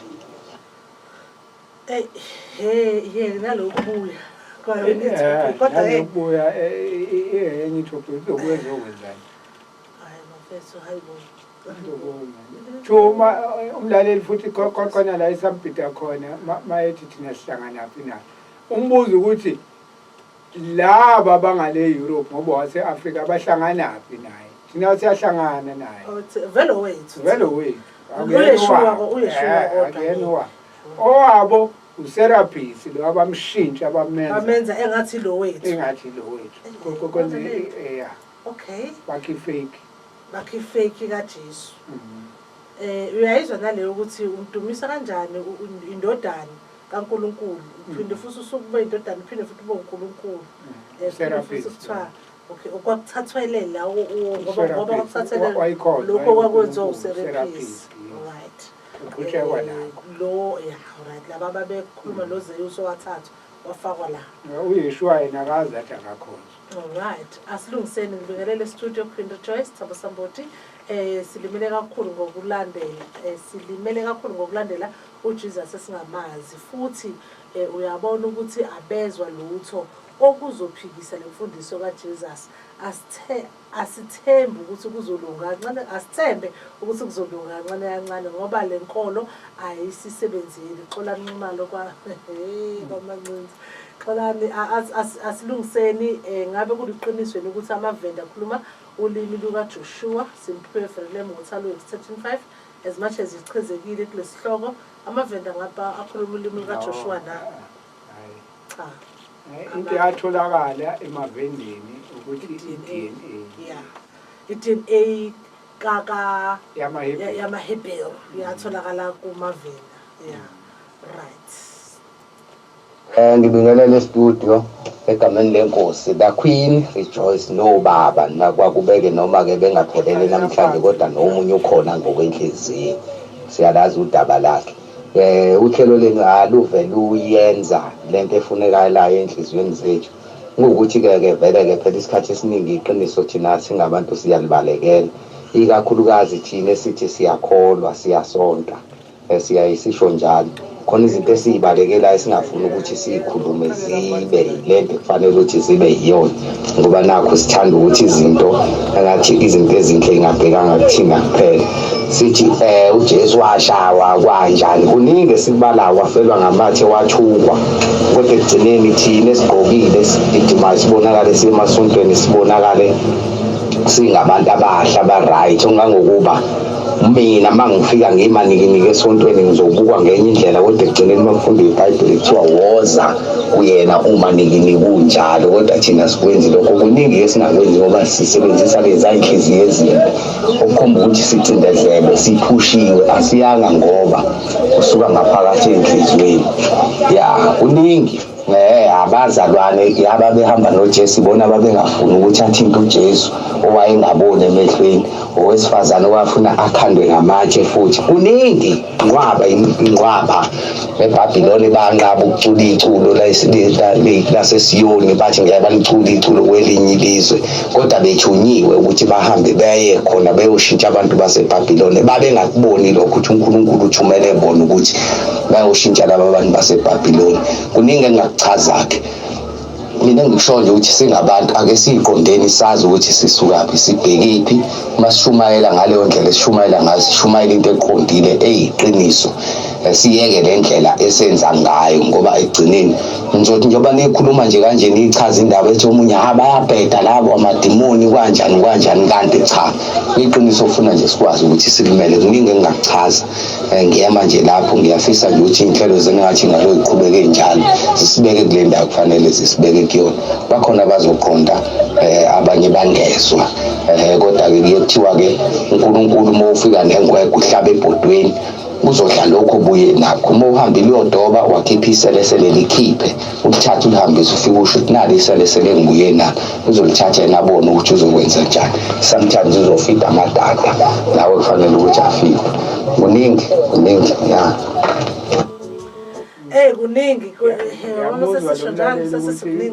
kuningi ngiyamuzwa ukuthi yabo umuntu onento eziningi afuna ukuzisho kodwa ivoice note yakhe ibingaqi 10 minutes kodwa ukwazile ukuthi ayigoqa ayibambe kodwa ngiyamuzwa impela ukuthi uthwele kuningi siyohlangana eDakhona ufike nazo eDakhona ngoba siyabuza bangigilela izimanga bangiphendula ngolesihlanu baconfirm indaba kanye hayi ikhanselile leyo nkosi so isizoba ngoMarch idate yazi ngizoyikhipha kahle bekufanele ngikhiphe idate namhlanje phazanyiswe lo treating but kunenye yama-SMMEs esiyenzile ezobe isedakhona ngoLwesihlanu. Iyona engazange bese ngikhohlile ngoba bangiphendula nje bona baconfirma enye into yangomhla ka-17. Mina sengibhukha ihall ngilibhukhela umhla ka-16. Ngithi mina cha lento engiyifake namhlanje akuyona leni iconfirmayo. Leni iconfirmayo sesize sayikhansela ngoba impendulo besingayikhona. Sekhona enye le ikhuluma nge-tax compliant nani kodwa yosomabhizinisi kakhulu ya. Okay. Oh, okay. Khokhwa-ke leyo. Ahlangene nohlelo leyo. Into eseceleni. Okay. Alright, cha kodwa naye ugcinela usihlephulele phela abantu bakhona ama-SMMEs. Ya kodwa sesiyasho ngoLwesihlanu nje from 10 ekuseni abantu nje SMMEs befuna ukwazi ngo-tax compliant kanjani nje indaba zabo izobe kudilwa nazo. Yakhona. Main hall yakhona. Main hall yakhona. Okay. Sesitholeke nokuhlephulelayo lokho noma ngahlangene. Sengisiza ama-SMMEs asiqhubene nendaba kaJesu ukuthi ubani uJesu. Ake ngiphinde ngize la. Ngibingelela abaphathi bohlelo. Nokusho ngifice siphakathi umzamo lo wadika masho. Mina ngithi uKristu usabuya. Ngoba uyasho naye ukuthi ngiyobuya. So uChrist ngiyakholelwa ukuthi uyi-avatar. Kade efike ekuqaleni waphinde wabuya in a certain form. Kunje that form was well documented as uYasuf. And usebuyile kaningana ngoba ubuya la ekusekonakele khona spiritual aphinde azolungisa. So uma ubuka abantu abanama-signs okwenza izinto ayishumayeza nokubuyisela abantu eNkulunkuluwini, you'd find ukuthi he has come around more than once. So uJesu sabuya and he'll keep coming back. He will keep surprising us ngokufika in every clan, in every creed, like so sekonakela khona ukubuyisela abantu esiporweni nje soNkulunkulu. So nathi we should start looking around ukuthi obani abantu abama-avatar abagcina ukufika bashiye muphi umlayezo. Ngiyabonga. Mzamo i-comment yakho inginika isithombe sokuthi engathi umqali wendlela kwakusekunakho kwakubuya kwakhe na. Ngiyamvumela umzamo ukuthi ujulile. Isambulo ukuthi isambulo 3:12. Ngiyamvumela umzamo. Indlela ayichaza ngayo inokujula. Uyasithola isambulo 3:12. Sino 3 minutes ya ngiyasithola. Awusifuna. Onqobayo ngiyakumenza abe yinsika ethempelini likaNkulunkulu wami futhi akasoze aphuma khona. Ngiyakuloba negama likaNkulunkulu wami phezukwakhe negama lomuzi kaNkulunkulu wami iJerusalem elisha elehle ezulwini kuNkulunkulu wami negama lami elisha. Nazo uthi uyobuya ngegama elisha.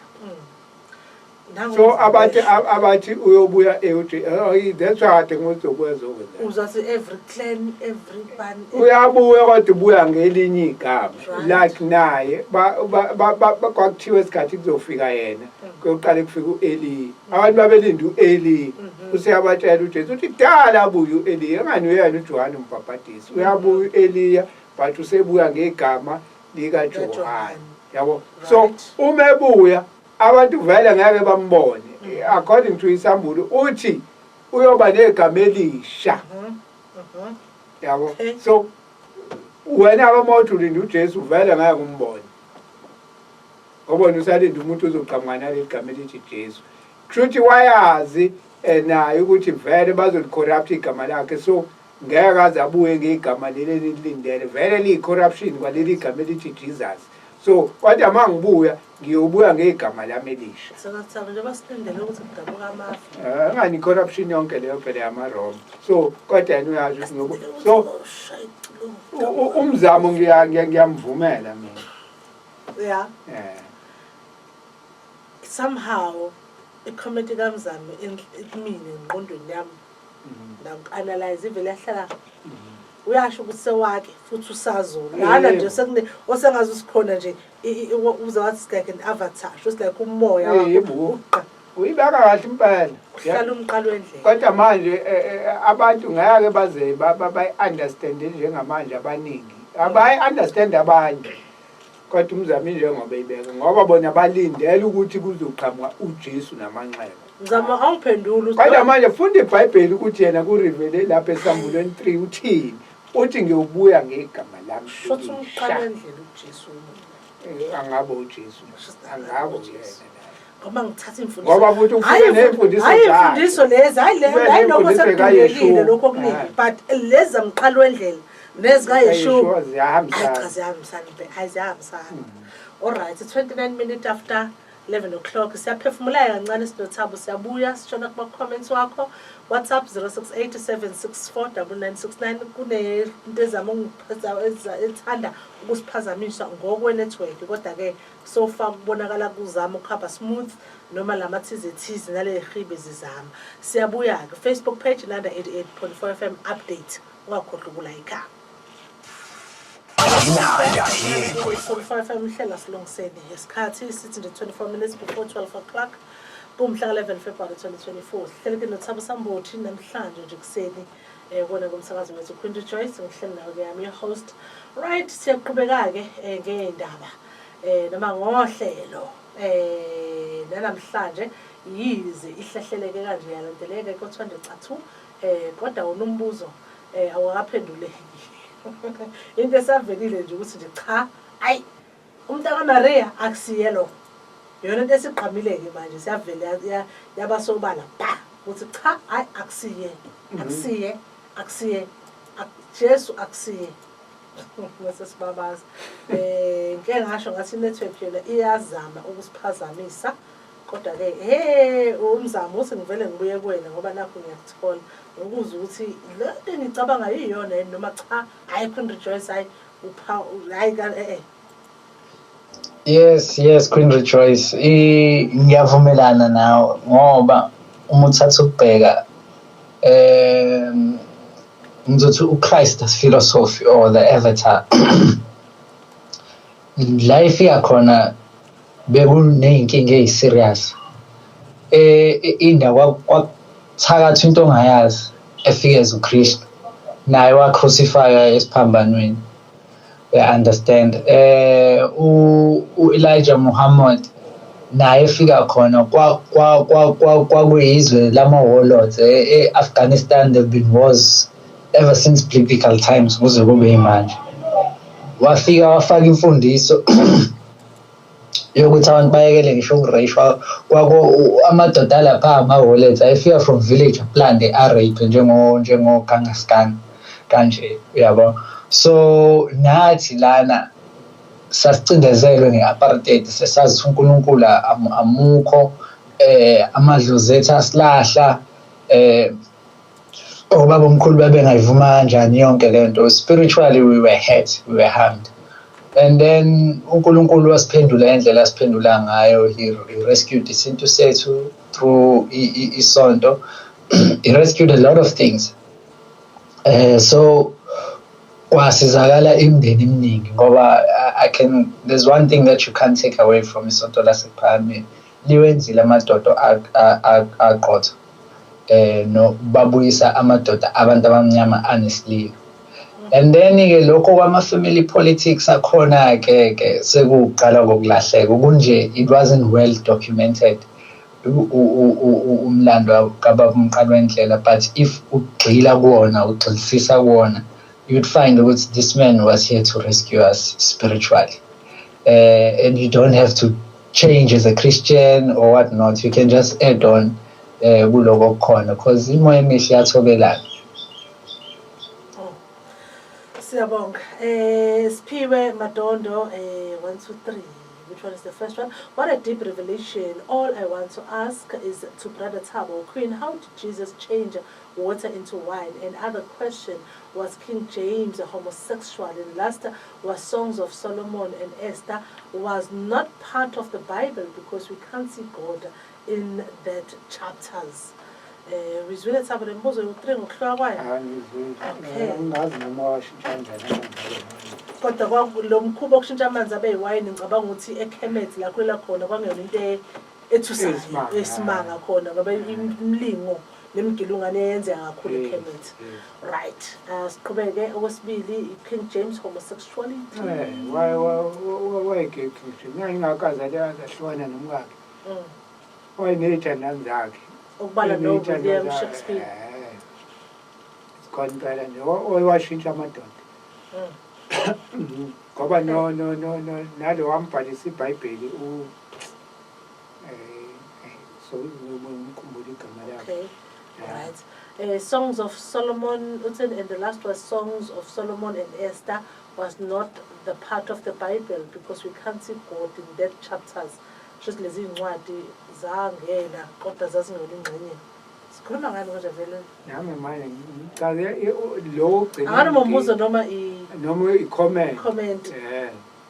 Ngakiphiwa ngidini. Oh, uyabuza ukuthi uSongs of Solomon and Esther was not the part of the Bible. Ngenxa ukusayikhuluma. Ukuthi iBhayibheli nalo. Ukestu ukhona nje noSolomon. Nehlabelelo kaSolomon. I think umbuzo ungaphenduleka uma ngabe sekukhulunywa ngeBhayibheli. Kodwa lezi ncwadi uma kuwumbuzo zikhona nje eBhayibhelini. Futhi nakhona lento izogcina iquestion ukuthi kalona iBhayibheli liyini, incwadi ziphumaphi, ezifike kanjani kulona, uyophendula uma sekukhulunywa ngalokho ke. Ngoba ngiyacathi ngiyamthola umqondo wakhe la uyakhona ukuthi iBhayibheli ama-versions ngokukabani izobe siphendula lento yokusikahle kahle ngempela uma sesilipheshunele ngoba zaziningi incwadi njengoba sithe kunevolt eneyincwadi ekuthiwa zu-80 kilometers uhamba phansi ungahamba usuka la eThekwini ufike eMaritzburg incwadi volumes and volumes history what so uthathwa 80 kwesiwaziyo iBhayibheli ngeke lize libe kuthathwe zonke iy'ncwadi ey'khona babekhetha lokhu abakudingayo bona okuzokwazi ukuthi kuseve i-political agenda yabo. Yeah, right. Okay, angibuye-ke ngize la okay Sikhumbuzo uchaza kahle kakhulu as usual ongezwa angazi uyobefunani vele-ke kuningi and le topic ayipheli iyophinde ibuye Sikhumbuzo sikazi ngobani ayiphelile Sikhumbuzo ngoba umbuzo ngiyasho awukakaphenduleki into esavelile ukuthi lo Jesu thina besithi uJesu nalokho esikunikwe kona into ezimbili ezingafani lokho la i-conclusion isifike lapho but ukuthi ubani akakaphenduleki uPhilip Vusumuzi uthi ngiyabingelela after the temple destruction by Romans in 70 AD Jewish diaspora diaspora umbuzo amaJuda persecuted by Hitler in Germany in 1940s ingabe iwona yini lawa ahlaselwa amaRoma hayi ingane ngabhulana ama-Ashkenazi ilaba bese bedunga khona sekuthathwa lento hayi labo phela ilabo esihlala sikhuluma ngabo kunithiwa sithi baphenduka ilawa ayile kwi-Caucasus Mountain ingane kaKing Bulane okwathi kathi kulwa i-Islam ne-Christianity bona base bekhetha inkolo kaMose le yamaJuda ukuze ngoba bona bengangeni embangweni we-Islam ne-Christianity base beyimela bodwa bona basinda kanjalo ngoba bona kwakuthi kukhulunywa ngoJesu laba bekhuluma ngoMuhammad bona bakhulume ngoMose kanti neBhayibheli lamaKristu nalo liyakhuluma ngoMose Quran ngalana inomose so bona bafuna inkolo ezoba neutral baphenduka kanjalo babele ku-Caucasus Mountain uzubona uma kuphonta amaJuda ubona kuphonta abelungu esikhathini samanje kwakusukela kubhula kuKing Bulane isizwe sakhe saphendukela enkolo kufana nalamandi yala eThekwini amaHindu wonke lawa amaSulumane amaHindu konke amaHindu kodwa kwafika inkolo abantu ababesuka eMorocco beshumayela iIslam eIndia babetray base beshumayela iIslam kuma-Hindu or kuma-Indians amaNdiya athile aphenduka athatha inkolo ye-Islam size sisimobona indiyuza uthi Sulumane leli yindiya leli amaNdiya wonke kodwa lawo athi-ke masefika nangala afika engaphansi kwenkolo yobuSulumane sase sithi thina amaSulumane lawa amaNdiya lawa kodwa amaNdiya wonke nazo alright athi-ke uLumko Vumandaba ukuthula bangone studio sisonke sidlalele ayibangona kunzima emhlabeni mkhulu kakhulu umonakalo odalwe inkolo yabezizwe ezwenikazi eAfrika okubuhlungu-ke amaNazaretha kaShembe namaNazaretha kaJesu adukelene ayalwa eyodwa inkolo eyodwa le iphambi kwabo kodwa abayiboni abantu balelizwe kumele kwenziwe enye i-Council of Peace kuhlanganiswa amaKristu namaNazaretha angibonge bangoni siyabonga Lumko inkinga ngoba ibeka kahle impela yazi la inkinga khona amaKristu ewodwa ongahlanganisa ewodwa ayalwa amaKristu ewodwa kuzoba amaNazaretha ewodwa ayalwa ungahlanganisa mafethu nolanga nje manje ngicela ningisiza selungena ngasikhathini lokuhlela silungiseni lungena u9 ekseni nolanga uze kuba u12 emini senzeni athani bonani basakazi bami abahle ngicela nisikhanyisele ngalo Jesu owafela umhlaba wonke efela izono zabantu sengathi baba abaningi nje labo Jesu baningi impela senzeni kancane siyenza mntaka siyeza baningi uyibona kahle ukuthi abafani Siphiwe Madondo what a deep revelation bese ngitholile le athi uThabo Dladla okay sidalele with a positive and spiritual ear manqoba mancane athi nje morning studio ngihleli nani umuntu uyafunda kancane sizogcina sesiyiqonda kahle indaba yeBhayibheli mzinhle zikhandle konje izofaka kuYouTube yebo izongena kuYouTube umntaka manje ngazo zonke khumbula to subscribe on the YouTube kaThabo Sambuthi sike silithaziswe nje iyona into cheating but otherwise hayi angiqhubekela ke bonkosi gate ngiyabingelela studio ngithemba nonke niyaphila ave nibuhlahlela kahle ave nibuhlahlela kahle lo Jesu kaConstantine ungamubambi manje asophinda amazi mina nje sukela ngaqala ukulalela luhlelo last year May ngagcina lapha enkonzweni Nkosi yami umfundisi nabazalwane uma bengibuza ngivele ngingene ezintangeni ngoba ngake ngathi ngiyabachazela bathi sengiyi antichrist yikho nje ngibatshela lento ngicela ngesinye isikhathi senze iseries ngo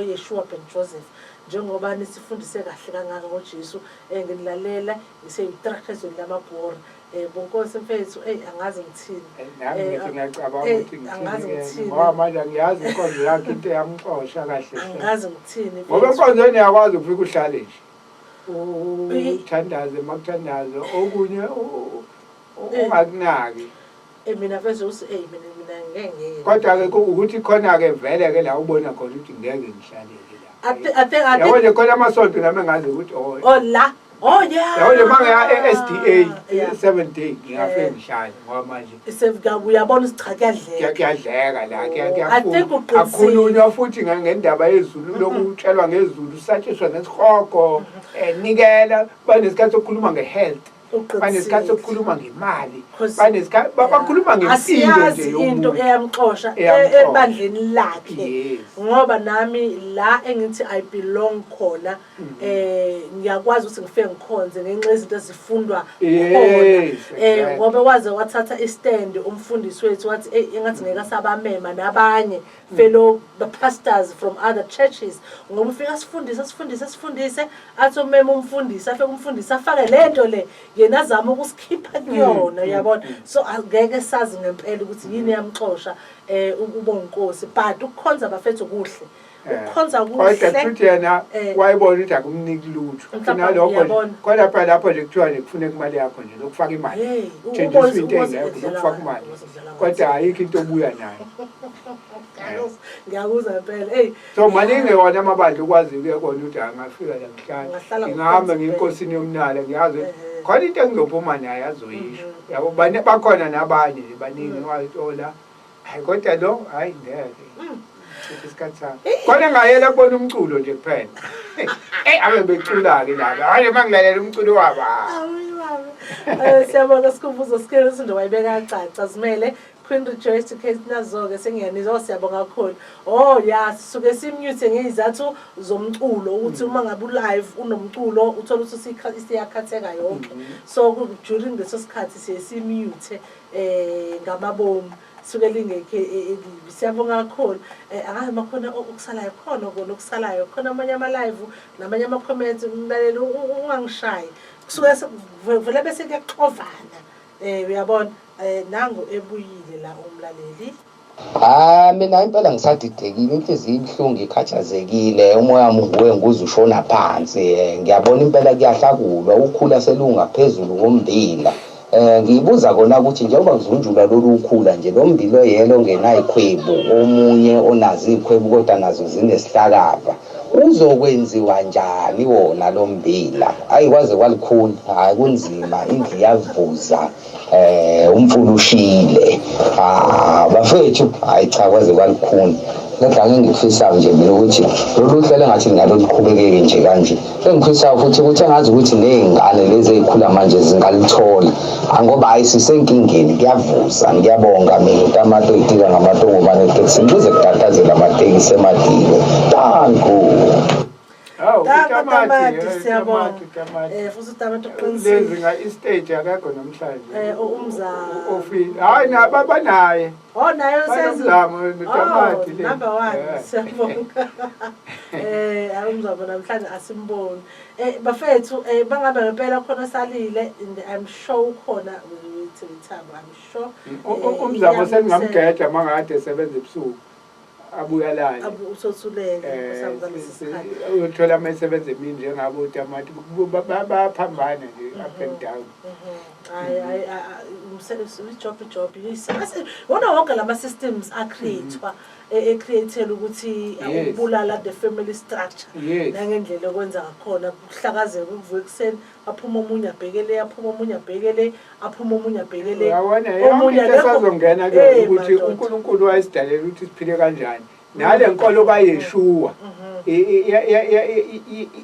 yayizokwenzani kuma families ama-family structure yonke leyo nto ngoba kwangeyona nje ukuthi inkolo njengoba ngisho ukuthi manje inkinga ye-Christianity enento eziwu-2 ikuthembisa izulu ikusabise ngesikhokho kwakumali qede yabo nje indaba ilapho sebese kuqhamuka-ke laba-ke bama-miracles-ke bakamuva-ke manje hhayi-ke bona-ke bakuthembisa nje ukuthi uyagula lana utshelwa ngokuthi yeka ukudla ukuthi yeka ukudla ukuthi nakho ukukhalwa ngokhorela manje sibhizi sitshela abantu nje musani ukuphuza la manzi eninawazi eqhamukayo thengani amanzi noma nithenga ama-purify ukuze nigweme izifo njeke likutshela isonto uzothi uma usugula lapho ukhulelwa ikhorela kuthiwa woza sokuthandazela nikela nento kumele kuyigweme nje so kukhona laphaya uNkulunkulu wayeyidala lezi zinto nangesikhathi le nkolo le yabantwana baka-Israyeli noma yamaHebheru it was between uNkulunkulu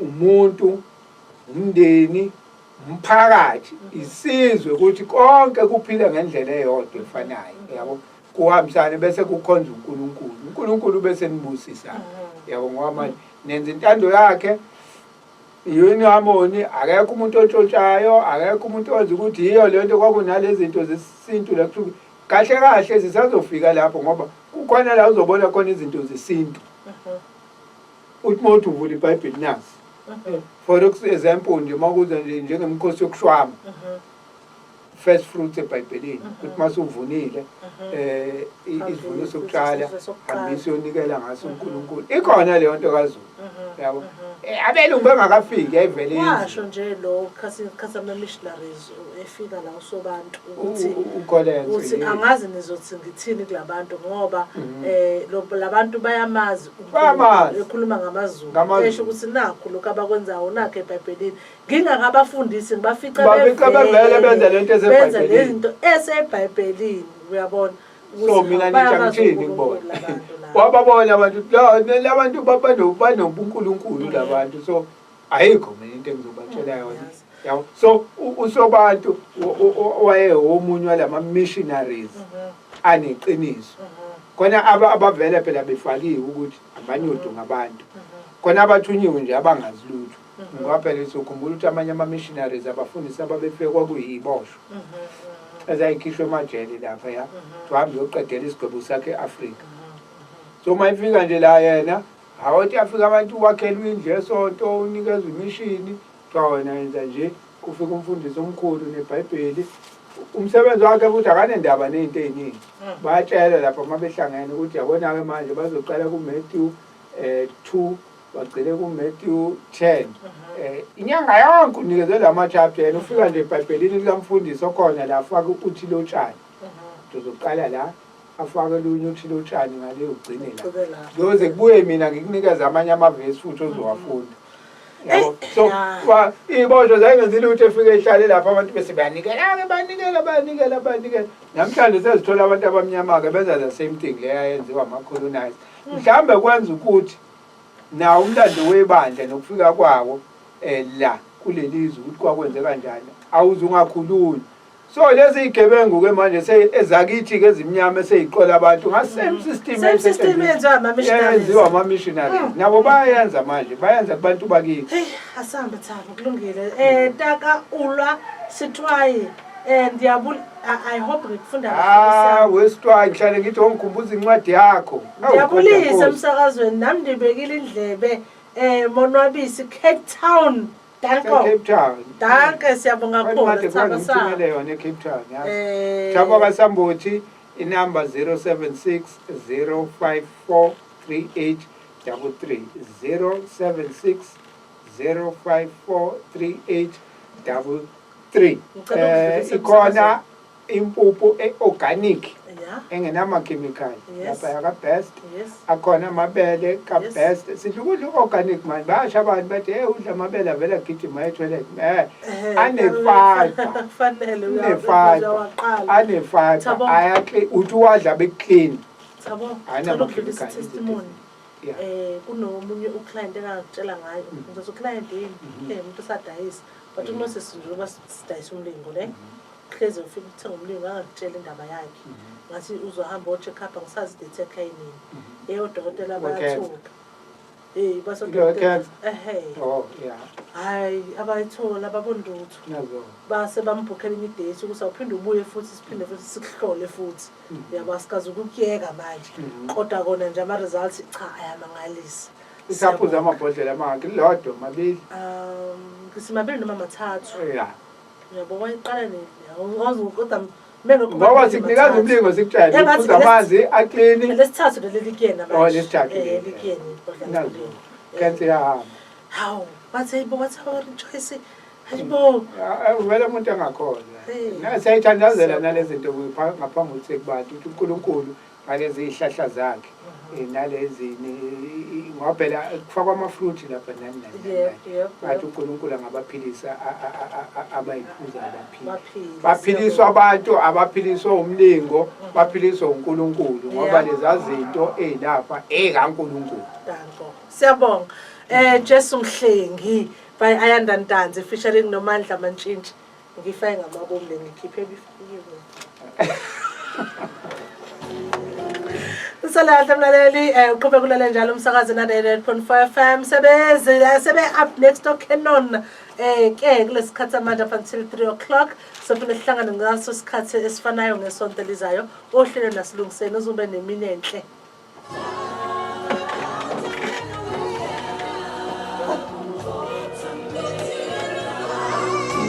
Baba nento bazana ke no ndondiwe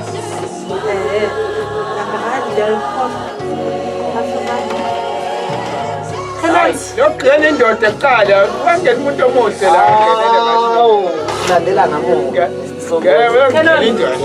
Akwazi ukupdate angishiya emfuleni. Njengayiwe ku-inbox wami. Inbox wami nabangani babo bushuke. Usutha nje wayikona nje wayihlela ngifuna usuthetha ungakababingeleli abalaleli. konje ey siyanibingelela sithi ha